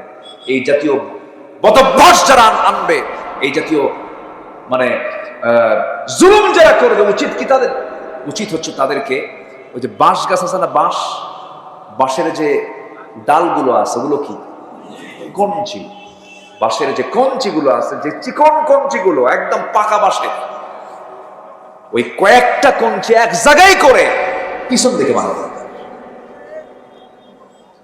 বেকুব গুলো আকাম কুকাম কুইরা পরে কান্দে, পরে আর কোনো থা পায় না। আল্লাহ তাআলা এই ধৈর্যহীনতা থেকে আল্লাহ পাক এই জাতিকে হেফাজত করুন, জোরে বলি আমিন। আরো জোরে আল্লাহুম্মা আমিন।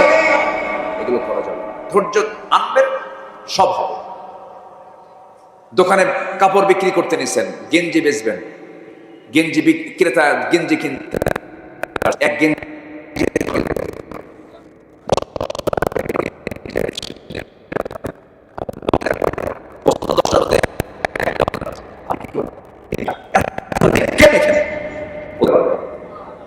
ব্যবসা হবে? ব্যবসা হবে না। সব জায়গায় ধৈর্যের দরকার।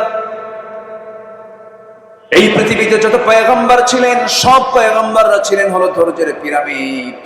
আদম আলাইহিস সালাতু ওয়াস সালাম থেকে শুরু করে আমার রাসূল পর্যন্ত সমস্ত পয়গম্বররা ছিলেন সবাই ধৈর্যশীল বান্দা।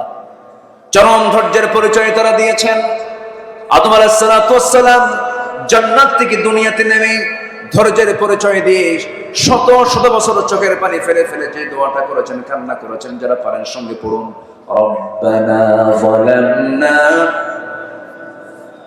ربنا ظلمنا أنفسنا وإن لم تغفر لنا وترحمنا لنكونن من الخاسرين জোরে বলুন আল্লাহু আকবার।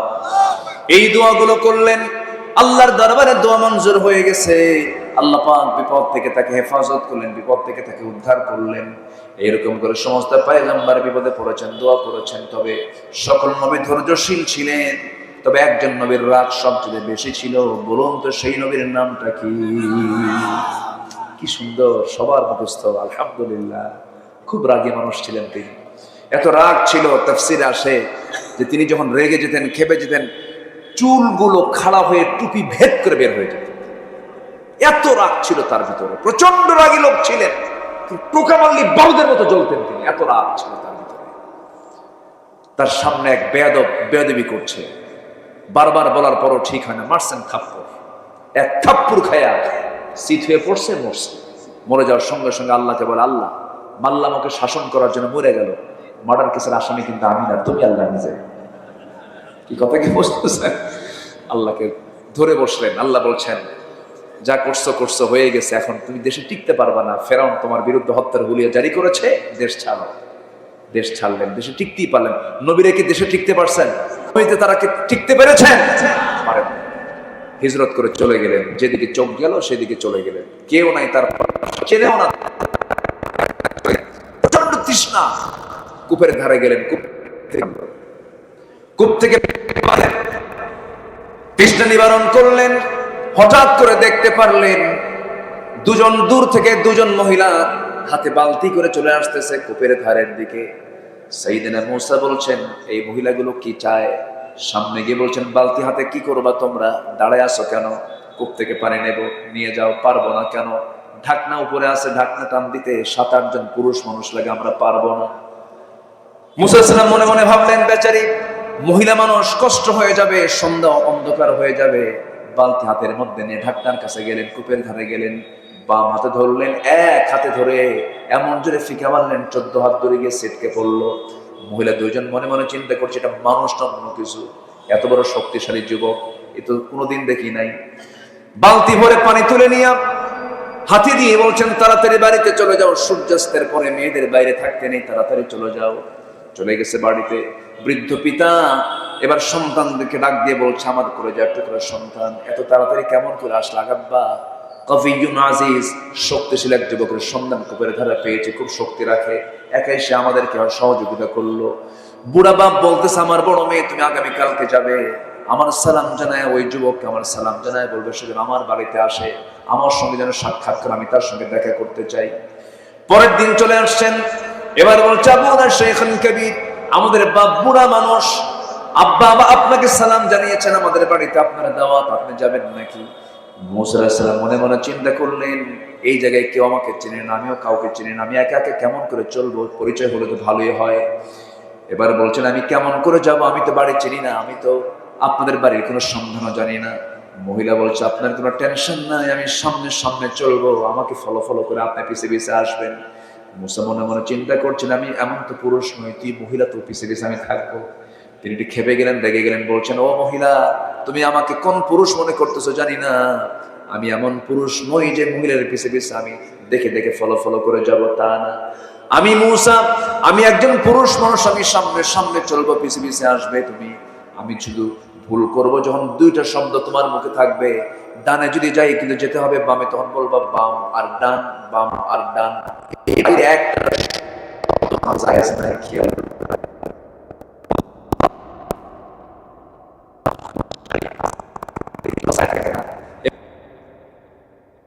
এবং মনে পছন্দ, মনে মনে কি পছন্দ হয়ে গেছে।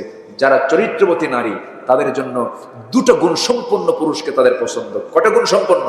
একটা হলো চরিত্রবান, একটা কি বলেন তো চরিত্রবান, আরেকটা হচ্ছে শক্তিশালী, আরেকটা কি বলেন? দৈহিক শক্তিশালী। সংসার করতে হলে শক্তির প্রয়োজন। এই দুটো গুণ থাকবে যার, একটা নারী তাকে পছন্দ করে। আর এখনকার মেয়েরা কি এগুলো পছন্দ করে? চরিত্র আগে দেখে, জানো এত সুন্দর স্মার্ট ছেলে, 2 হাঁটুর তলাটা ফাটা, 2 হাঁটু কি ফাটা, আর মাথার চুলগুলো ভাল্লুকের মতো, খুব ওভার স্মার্ট। মুখে দাড়ি পছন্দ না, এরকম মহিলা মনে হয় নাই? আসতে বলবেন না, আছে না নাই? মুখে দাড়িওয়ালা ছেলে বাপ নিয়ে আসছে, মেয়েকে আব্বা তোমার রুচি তো নাই, ও তো চাচা। ও কি দাড়ি রাখলে চাচা হয়ে যায়। মহিলা সামনে সামনে গেলেন, আল্লাহর পয়গম্বর তার পিছে পিছে যাচ্ছেন, কিন্তু নজর পিছে পিছে না গিয়ে তিনি মহিলার সামনে চলে গেলেন, আর পিছে পিছে মহিলা যাচ্ছে। বাস পৌঁছে গেলেন বাড়িতে। বাড়িতে পৌঁছার সঙ্গে সঙ্গে সালাম দিয়ে ফেলেছেন। মুসা আলাইহিস সালাম বৃদ্ধ লোকটাকে লক্ষ্য করে সালাম দিলেন। সালাম জবাব শেষ হওয়া মাত্রই বৃদ্ধ লোকটার মুখ থেকে বের হলো, হে যুবক, তোমার নাম তো মুসা। এবার মুসা মনে মনে ভাবতেছেন, এত দূর চলে আসলাম, এই লোকটা আমার চিনলো কেমনে, কোনোদিন তো দেখা হয় না, এই লোকটাকে ফেরাউনের লোক নাকি? বড় টেনশনে পড়ে গেলেন। এবার ওই বৃদ্ধ লোকটা বলছে, ও মুসা, তুমি কি চিন্তা করো? এবার বলছেন, আপনি আমাকে চিনলেন কেমনে? এবার তিনি বলছেন, শোনো মুসা, শুধু তোমার নাম জানি না, তোমার কামটাও জানি। কি? থাপ্পড় মারছো, মরে গেছে, মার্ডার হয়ে গেছে, এরপরে তুমি দেশ ছাড়ছো। বলেন তো এটা কি বিপদ না মহা বিপদ? বিশাল টেনশনে পড়ে গেছেন মুসা আলাইহিস সালাম। এবার জড়সড় হয়ে গেছেন। বৃদ্ধ লোকটা বলছে, হে মুসা, তুমি অজায়গায় আসো নাই, অপাত্রে আসো নাই, খারাপ কোনো জায়গায় আসো নাই, তুমি আমার সামনে যে দাঁড়িয়ে কথা বলছো, আমাকে দেখে বুড়া মনে হলেও আমি সাধারণ বুড়োদের কাতারের বুড়ো।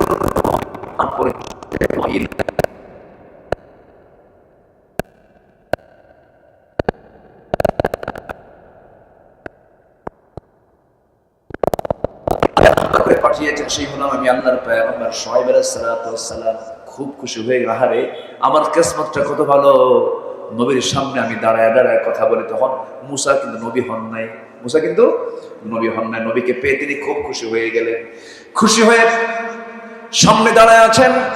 আল্লাহর পয়গম্বর শুআয়ব বলছেন, গতকালকে আমার মেয়ে দেখেছো, আজকেও মেয়ে দেখেছো, 2টা মেয়ের যে কোনো একটা মেয়েকে আমি তোমার সঙ্গে বিয়ে দিতে চাই, তুমি কি বিয়ে করবা নাকি? এত বড় একটা অফার কেমন করে প্রত্যাখ্যান করবেন? তিনি সঙ্গে সঙ্গে রাজি হয়ে গেছেন, হ্যাঁ আমি এখনই বিয়ে করতে রাজি আছি। এবার আল্লাহর পয়গম্বর বলছেন, আমার মেয়েকে যে বিয়ে দেবো, তোমার রেকর্ড তো ভালো না, কেন? থাপ্পড় মারলি মানুষ মরে, থাপ্পড় মারলে কি মরে? মানুষ মরে। আমি আমার কলিজার টুকরা মেয়েকে বিয়ে দেব, সন্তানগুলো যদি হারিয়ে ফেলি তাহলে কেমন হয়? বিয়ে দেব, তবে এখন বিয়ে দেব না। কেন? তোমার কিছু কাজ আছে। কি কাজ? আমার কাছে যখন তুমি এসেছো বিশ্বাস করে, আমার কিছু কাজ তোমার করতে হবে। কি কাজ? সেই কাজটা হলো, আমার বাড়ির যে ছাগলগুলো আছে, এই ছাগলগুলো তোমাকে 8 বছর চড়াতে হবে, চষাতে হবে। 10 বছর হলে পরে মাস্টার্স কোর্স হয়ে যাবে, 8 বছর অনার্স কোর্স হয়ে যাবে। সঙ্গে সঙ্গে মুসা সালাম বলেন, ঠিক আছে, আপনি যেহেতু আল্লাহর পয়গম্বর আমাকে অর্ডার দিয়েছেন, 10টা বছরে আমি আপনার বাড়ির ছাগল চড়াবো। এই পৃথিবীতে যত প্রাণী আছে, সকল প্রাণীর মধ্যে সবচেয়ে শান্ত ভদ্র একটা প্রাণীর নাম হলো ছাগল। সবচেয়ে শান্ত না? পাগলে কিনা বলে, ছাগলে কিনা খায়। এই ছাগল পালার দায়িত্ব পেয়ে গেছেন মুসা আলাইহিস সালাম, যিনি অত্যন্ত মেজাজি মানুষ ছিলেন, রাগী মানুষ ছিলেন। 10 বছর ছাগল পাললেন তিনি। সর্বশেষ দিন ছাগলগুলো নিয়ে যখন তিনি বাড়ির দিকে রওনা করলেন, হঠাৎ করে ছাগল পাল থেকে একটা ছাগল একাকী একদিকে দৌড় মেরেছে বিচ্ছিন্ন হয়ে। এই ছাগল পাল রেখে মুসা আলাইহিস সালাম ওই ছাগলটার পিছনে দৌড় মারলেন। ইবনে কাসির এসেছে, তাফসীর ইবনে কাসির আসছে, তিনি দৌড় মারছেন। ছাগল দৌড়ায়, নবুও দৌড়ান। ছাগল যতই দৌড়ায়, বলেন তো, যে ধরতে যায় তার রাগ কমে না বাড়ে? রাগ বাড়তে বাড়তে 100 ডিগ্রি হয়ে গেছে। ছাগলটা থেমে গেছে। দুই পা মধ্যে ধরে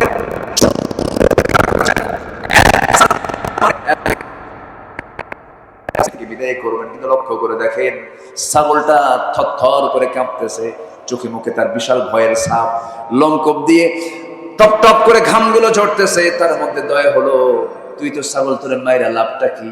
মেরা তো কোনো লাভ নাই। আস্তে করে দুই হাত থেকে ছেড়ে দিয়া ছাগলটাকে কোলের মধ্যে আদর করলেন। আল্লাহ বললেন, মুসা, তোমার রাগ কমে গেছে, আমি তোমাকে এক্ষুনি নবুয়ত দিয়ে দিলাম, লা ইলাহা ইল্লাল্লাহু মূসা কালিমুল্লাহ।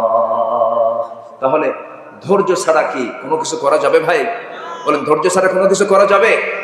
15টা চারিত্রিক গুণ, আল কোরআনের 15টি চারিত্রিক গুণের 1 নাম্বার বললাম হলো সত্যবাদিতা, নাম্বার 2 হলো আমানতদারিতা, নাম্বার 3 হলো সাবর ধৈর্যশীলতা, নাম্বার 4 হলো জীবনের সকল জায়গায় আমরা ধৈর্য ধরবো কার উপরে? আসতে বলবেন না, কার উপরে? আল্লাহ রাব্বুল আলামিন বলছেন, ফাইদা আযামতা ফাতাওয়াক্কাল আলাল্লাহ ইন্নাল্লাহা ইউহিব্বুল মুতাওয়াক্কিলিন। আরেক জায়গায় বলছেন, ওয়া মান ইয়াতাওয়াক্কাল আলাল্লাহ ফাহুয়া হাসবুহ। যে ব্যক্তি আল্লাহর প্রতি ভরসা করবে আল্লাহ তার জন্য যথেষ্ট হয়ে যাবে। সন্তান হয় না, চাইবো কার কাছে? আসতে বলেন, চাইবো কার কাছে? ছেলে দেন কে? মেয়ে দেন কে? দেন না কে? ফয়সালা কার? আল্লাহ পাকের ফয়সালা। কখনোই আল্লাহ ছাড়া কারো প্রতি ভরসা করা যাবে না। আল্লাহ যা দেবেন আল্লাহ দিবেন, দিবেন না আল্লাহ দিবেন আল্লাহ। সব ক্ষমতা একমাত্র কার? বলেন, জোরে বলেন, কার? আল্লাহ। কোন ব্যক্তি আপনাকে কোনো কিছু দিতে পারবে না, আমাকে দিবেন কে? আল্লাহ তাআলা। নাম্বার 5 হলো ইখলাস থাকতে হবে।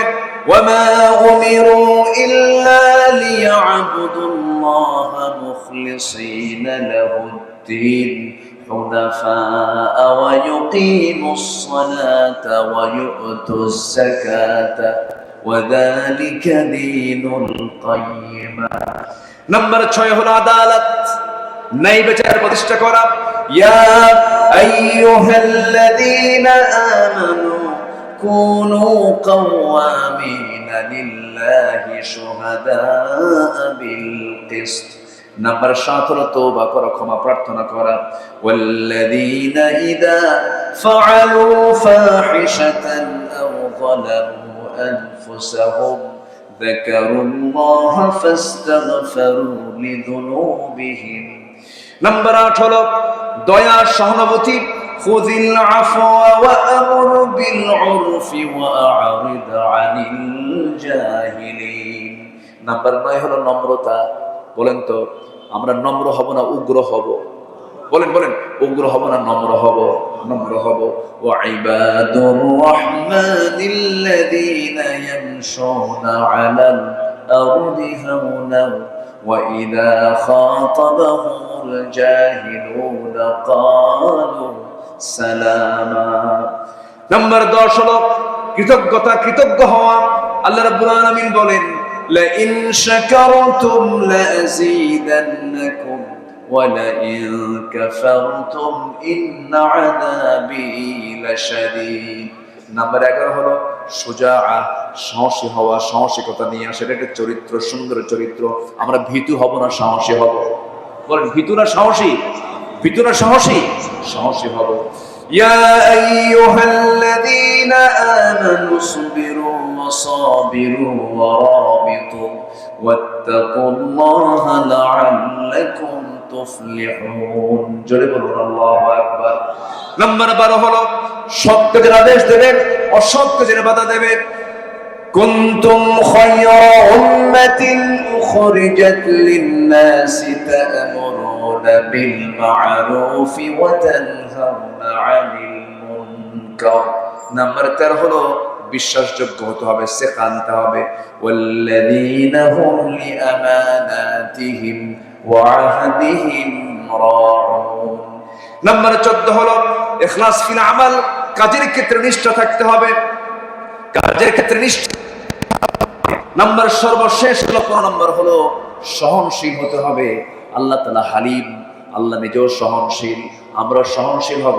আল্লাহ রাব্বুল আলামিন বলেন, ক্রোধকে যারা সংবরণ করবে, ওয়াল কাযিমিনাল গায়যা ওয়াল আফিনা আনিন নাস ওয়াল্লাহু ইউহিব্বুল মুহসিনিন। জোরে বলুন আল্লাহু আকবার। যারা ক্রোধকে সংবরণ করবে, সহনশীল যারা হবে, মানুষকে যারা মাফ করা শিখবে, মাফ করে দেবে, আল্লাহ রাব্বুল আলামিন ওই সমস্ত মুহসিন বান্দাদের দারুণ ভালোবাসেন। জোরে কোন সুবহানাল্লাহ। এই 15টা গুণ আমরা অর্জন করব, জোরে বলি ইনশাআল্লাহ। আর জোরে বলি ইনশাআল্লাহ। ঠিক 12টা বাজে, 11টা 59 বাজে, কেউ যাবেন না। আমরা একসঙ্গে দোয়া করব, যে যেখানে আছেন আমরা একসঙ্গে দোয়ায় শামিল হব। কিছু প্রশ্ন এখানে আসছে, আমরা 15টা পয়েন্টে কথা বললাম। ফজর নামাজ সবাই কি পড়বেন ইনশাআল্লাহ? কারা কারা ফজর পড়বেন হাত তুলে দেখান তো দেখি।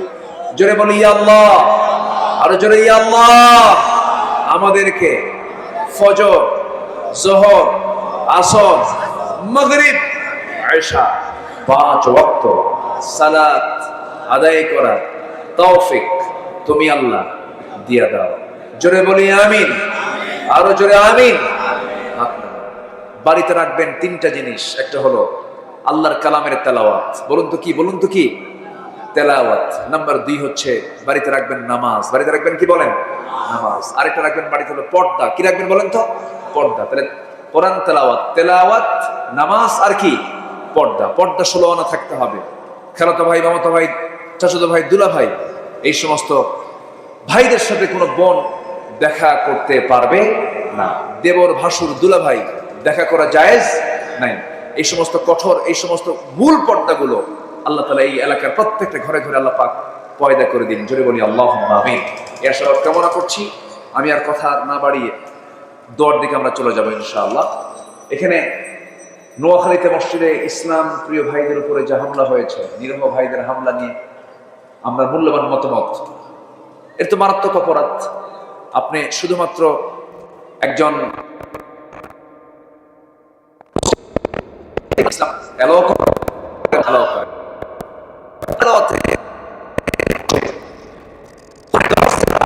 হামলা চালায়, রক্তাক্ত করে, তাদের রক্তের মধ্যে ফিরআউনের রক্ত লুকানো আছে।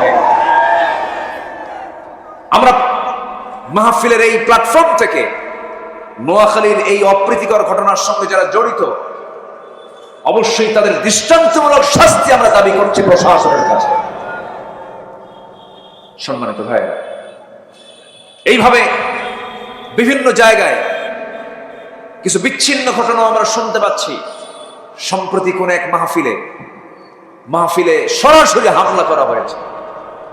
আমার এক স্নেহধন্য, আমার অনুজ সাদিক আজহারির সেই প্রোগ্রামে কোন এক দলের লোকেরা নগ্ন হামলা চালিয়েছে। এই সমস্ত হামলার আমরা তীব্র নিন্দা জানাচ্ছি, এবং তীব্র নিন্দা শুধু নয়, এটার জন্য তদন্ত কমিটি করে চূড়ান্ত শাস্তি আমরা নিশ্চিত চাই।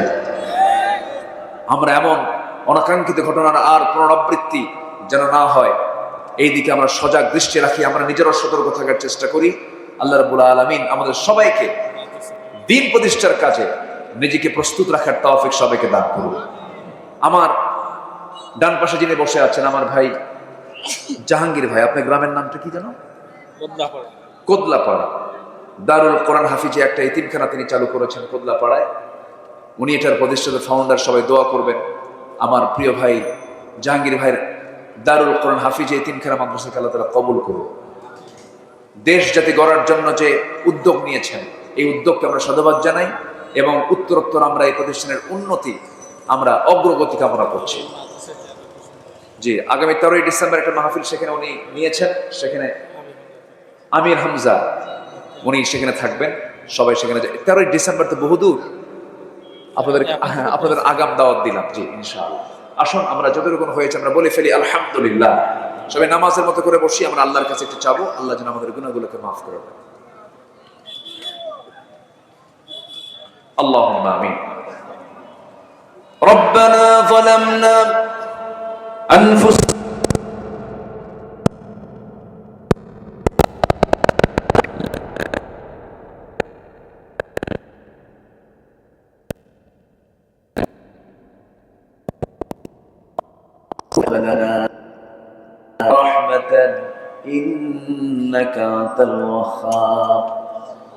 অনেক রাত হয়ে গেছে, গভীর রাত, নিঝুম রাত। যশোর জেলার মনিরামপুরে নোয়াপাড়া যুব সমাজ মাহফিল ইন্তেজামি কমিটি কর্তৃক আয়োজিত আজকের এই মাহফিলের শেষ সময়ে এসে, শেষ লগনে এসে, শেষ অন্তেসে তোমার শাহী দরবারে কাঙ্গাল ফিকারির মতো দুটো হাত পেতেছে। আল্লাহ, গুনার দিকে নজর দিও না, বান্দা মনে করে তামাম জীবনের সমস্ত গুনাহগুলোকে মেহেরবানি করে মাফ করে দাও। জনম দুঃখিনী মা, জনম দুঃখী বাপ জঞ্জাল দুনিয়া থেকে বিদায় নিয়েছেন, জিন্দেগির গুনাহগুলো মাফ করে দাও, কবরগুলোকে জান্নাতের টুকরা বানায় দাও।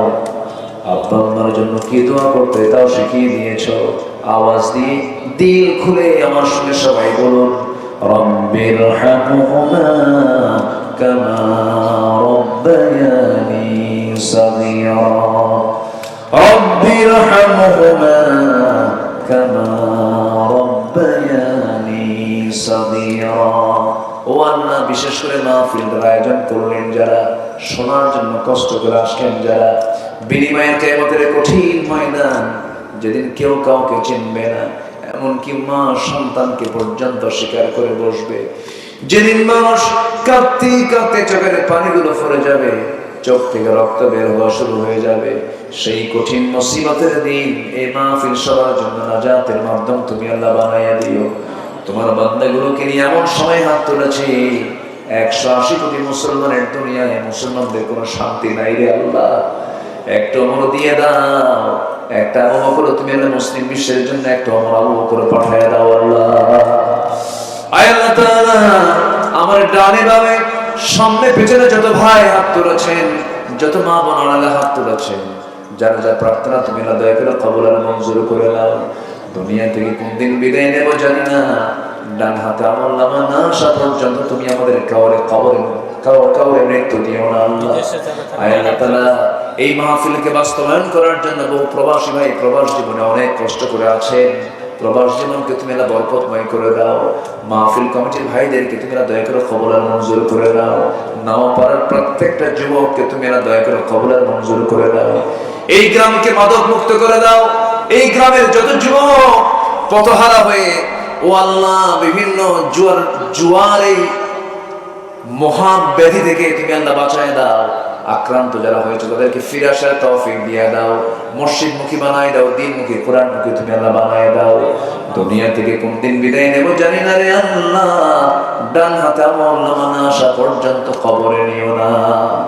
বাবা গেছে, মা গেছে, দাদা গেছে, দাদি গেছে, নানা গেছে, নানি গেছে, নিজের ভাই অনেকের মরে গেছে, বোন অনেকের চলে গেছে, কত বন্ধুর কবর দিলাম। আমার একদিন কবর দিবে আরেকজন ভাই এসে দাফন করে ফেলবে, বিদায় দিয়ে ফেলবে। এই তো দুনিয়ার নিয়ম রে আল্লাহ। কোন দিন মরবো জানি না, তবে যেদিন মরবো রে টান মেরে ঘর থেকে বের করে দেবে, জীবনের শেষ গোসলটা হয়ে যাবে, মরা মুখ সব দেখে দেখে চলে যাবে, কবরের দিকে নিয়ে চলে যাবে, কবরে শুয়ে দিবি, 24 ঘন্টা যাবে না, মাথার চুলগুলো খসে খসে পড়বে, 3 দিন যাবে না, চামড়াগুলো গলে গলে পোকার পেটের খাবার হয়ে যাবে। মাত্র 7টা দিন পেটের নারী বেরিয়ে সব চোখ মুখ কান নাক বের হওয়া শুরু হয়ে যাবে, কিম্ভূত কিমাকার চেহারা হয়ে যাবে রে। ও আল্লাহ, 3 মাস পর যদি কবর খনন করা হয়, কয়েকটা হাড় ছাড়া কিচ্ছু খুঁজে পাওয়া যাবে না। এই তো হলো দুনিয়ার নিয়ম। তোমার দরবারে ফরিয়াদ করি, ও আল্লাহ, তোমার পছন্দের গোলাম না হওয়া পর্যন্ত মরণ দিও না। মরণের সময় যখন চলে আসবে, জবানে জারি করে দিও কালেমায়ে কালেমা তাইয়্যিবা লা ইলাহা ইল্লাল্লাহ মুহাম্মাদুর রাসূলুল্লাহ। আসসালামু আলাইকুম ওয়া রাহমাতুল্লাহি ওয়া বারাকাতুহু।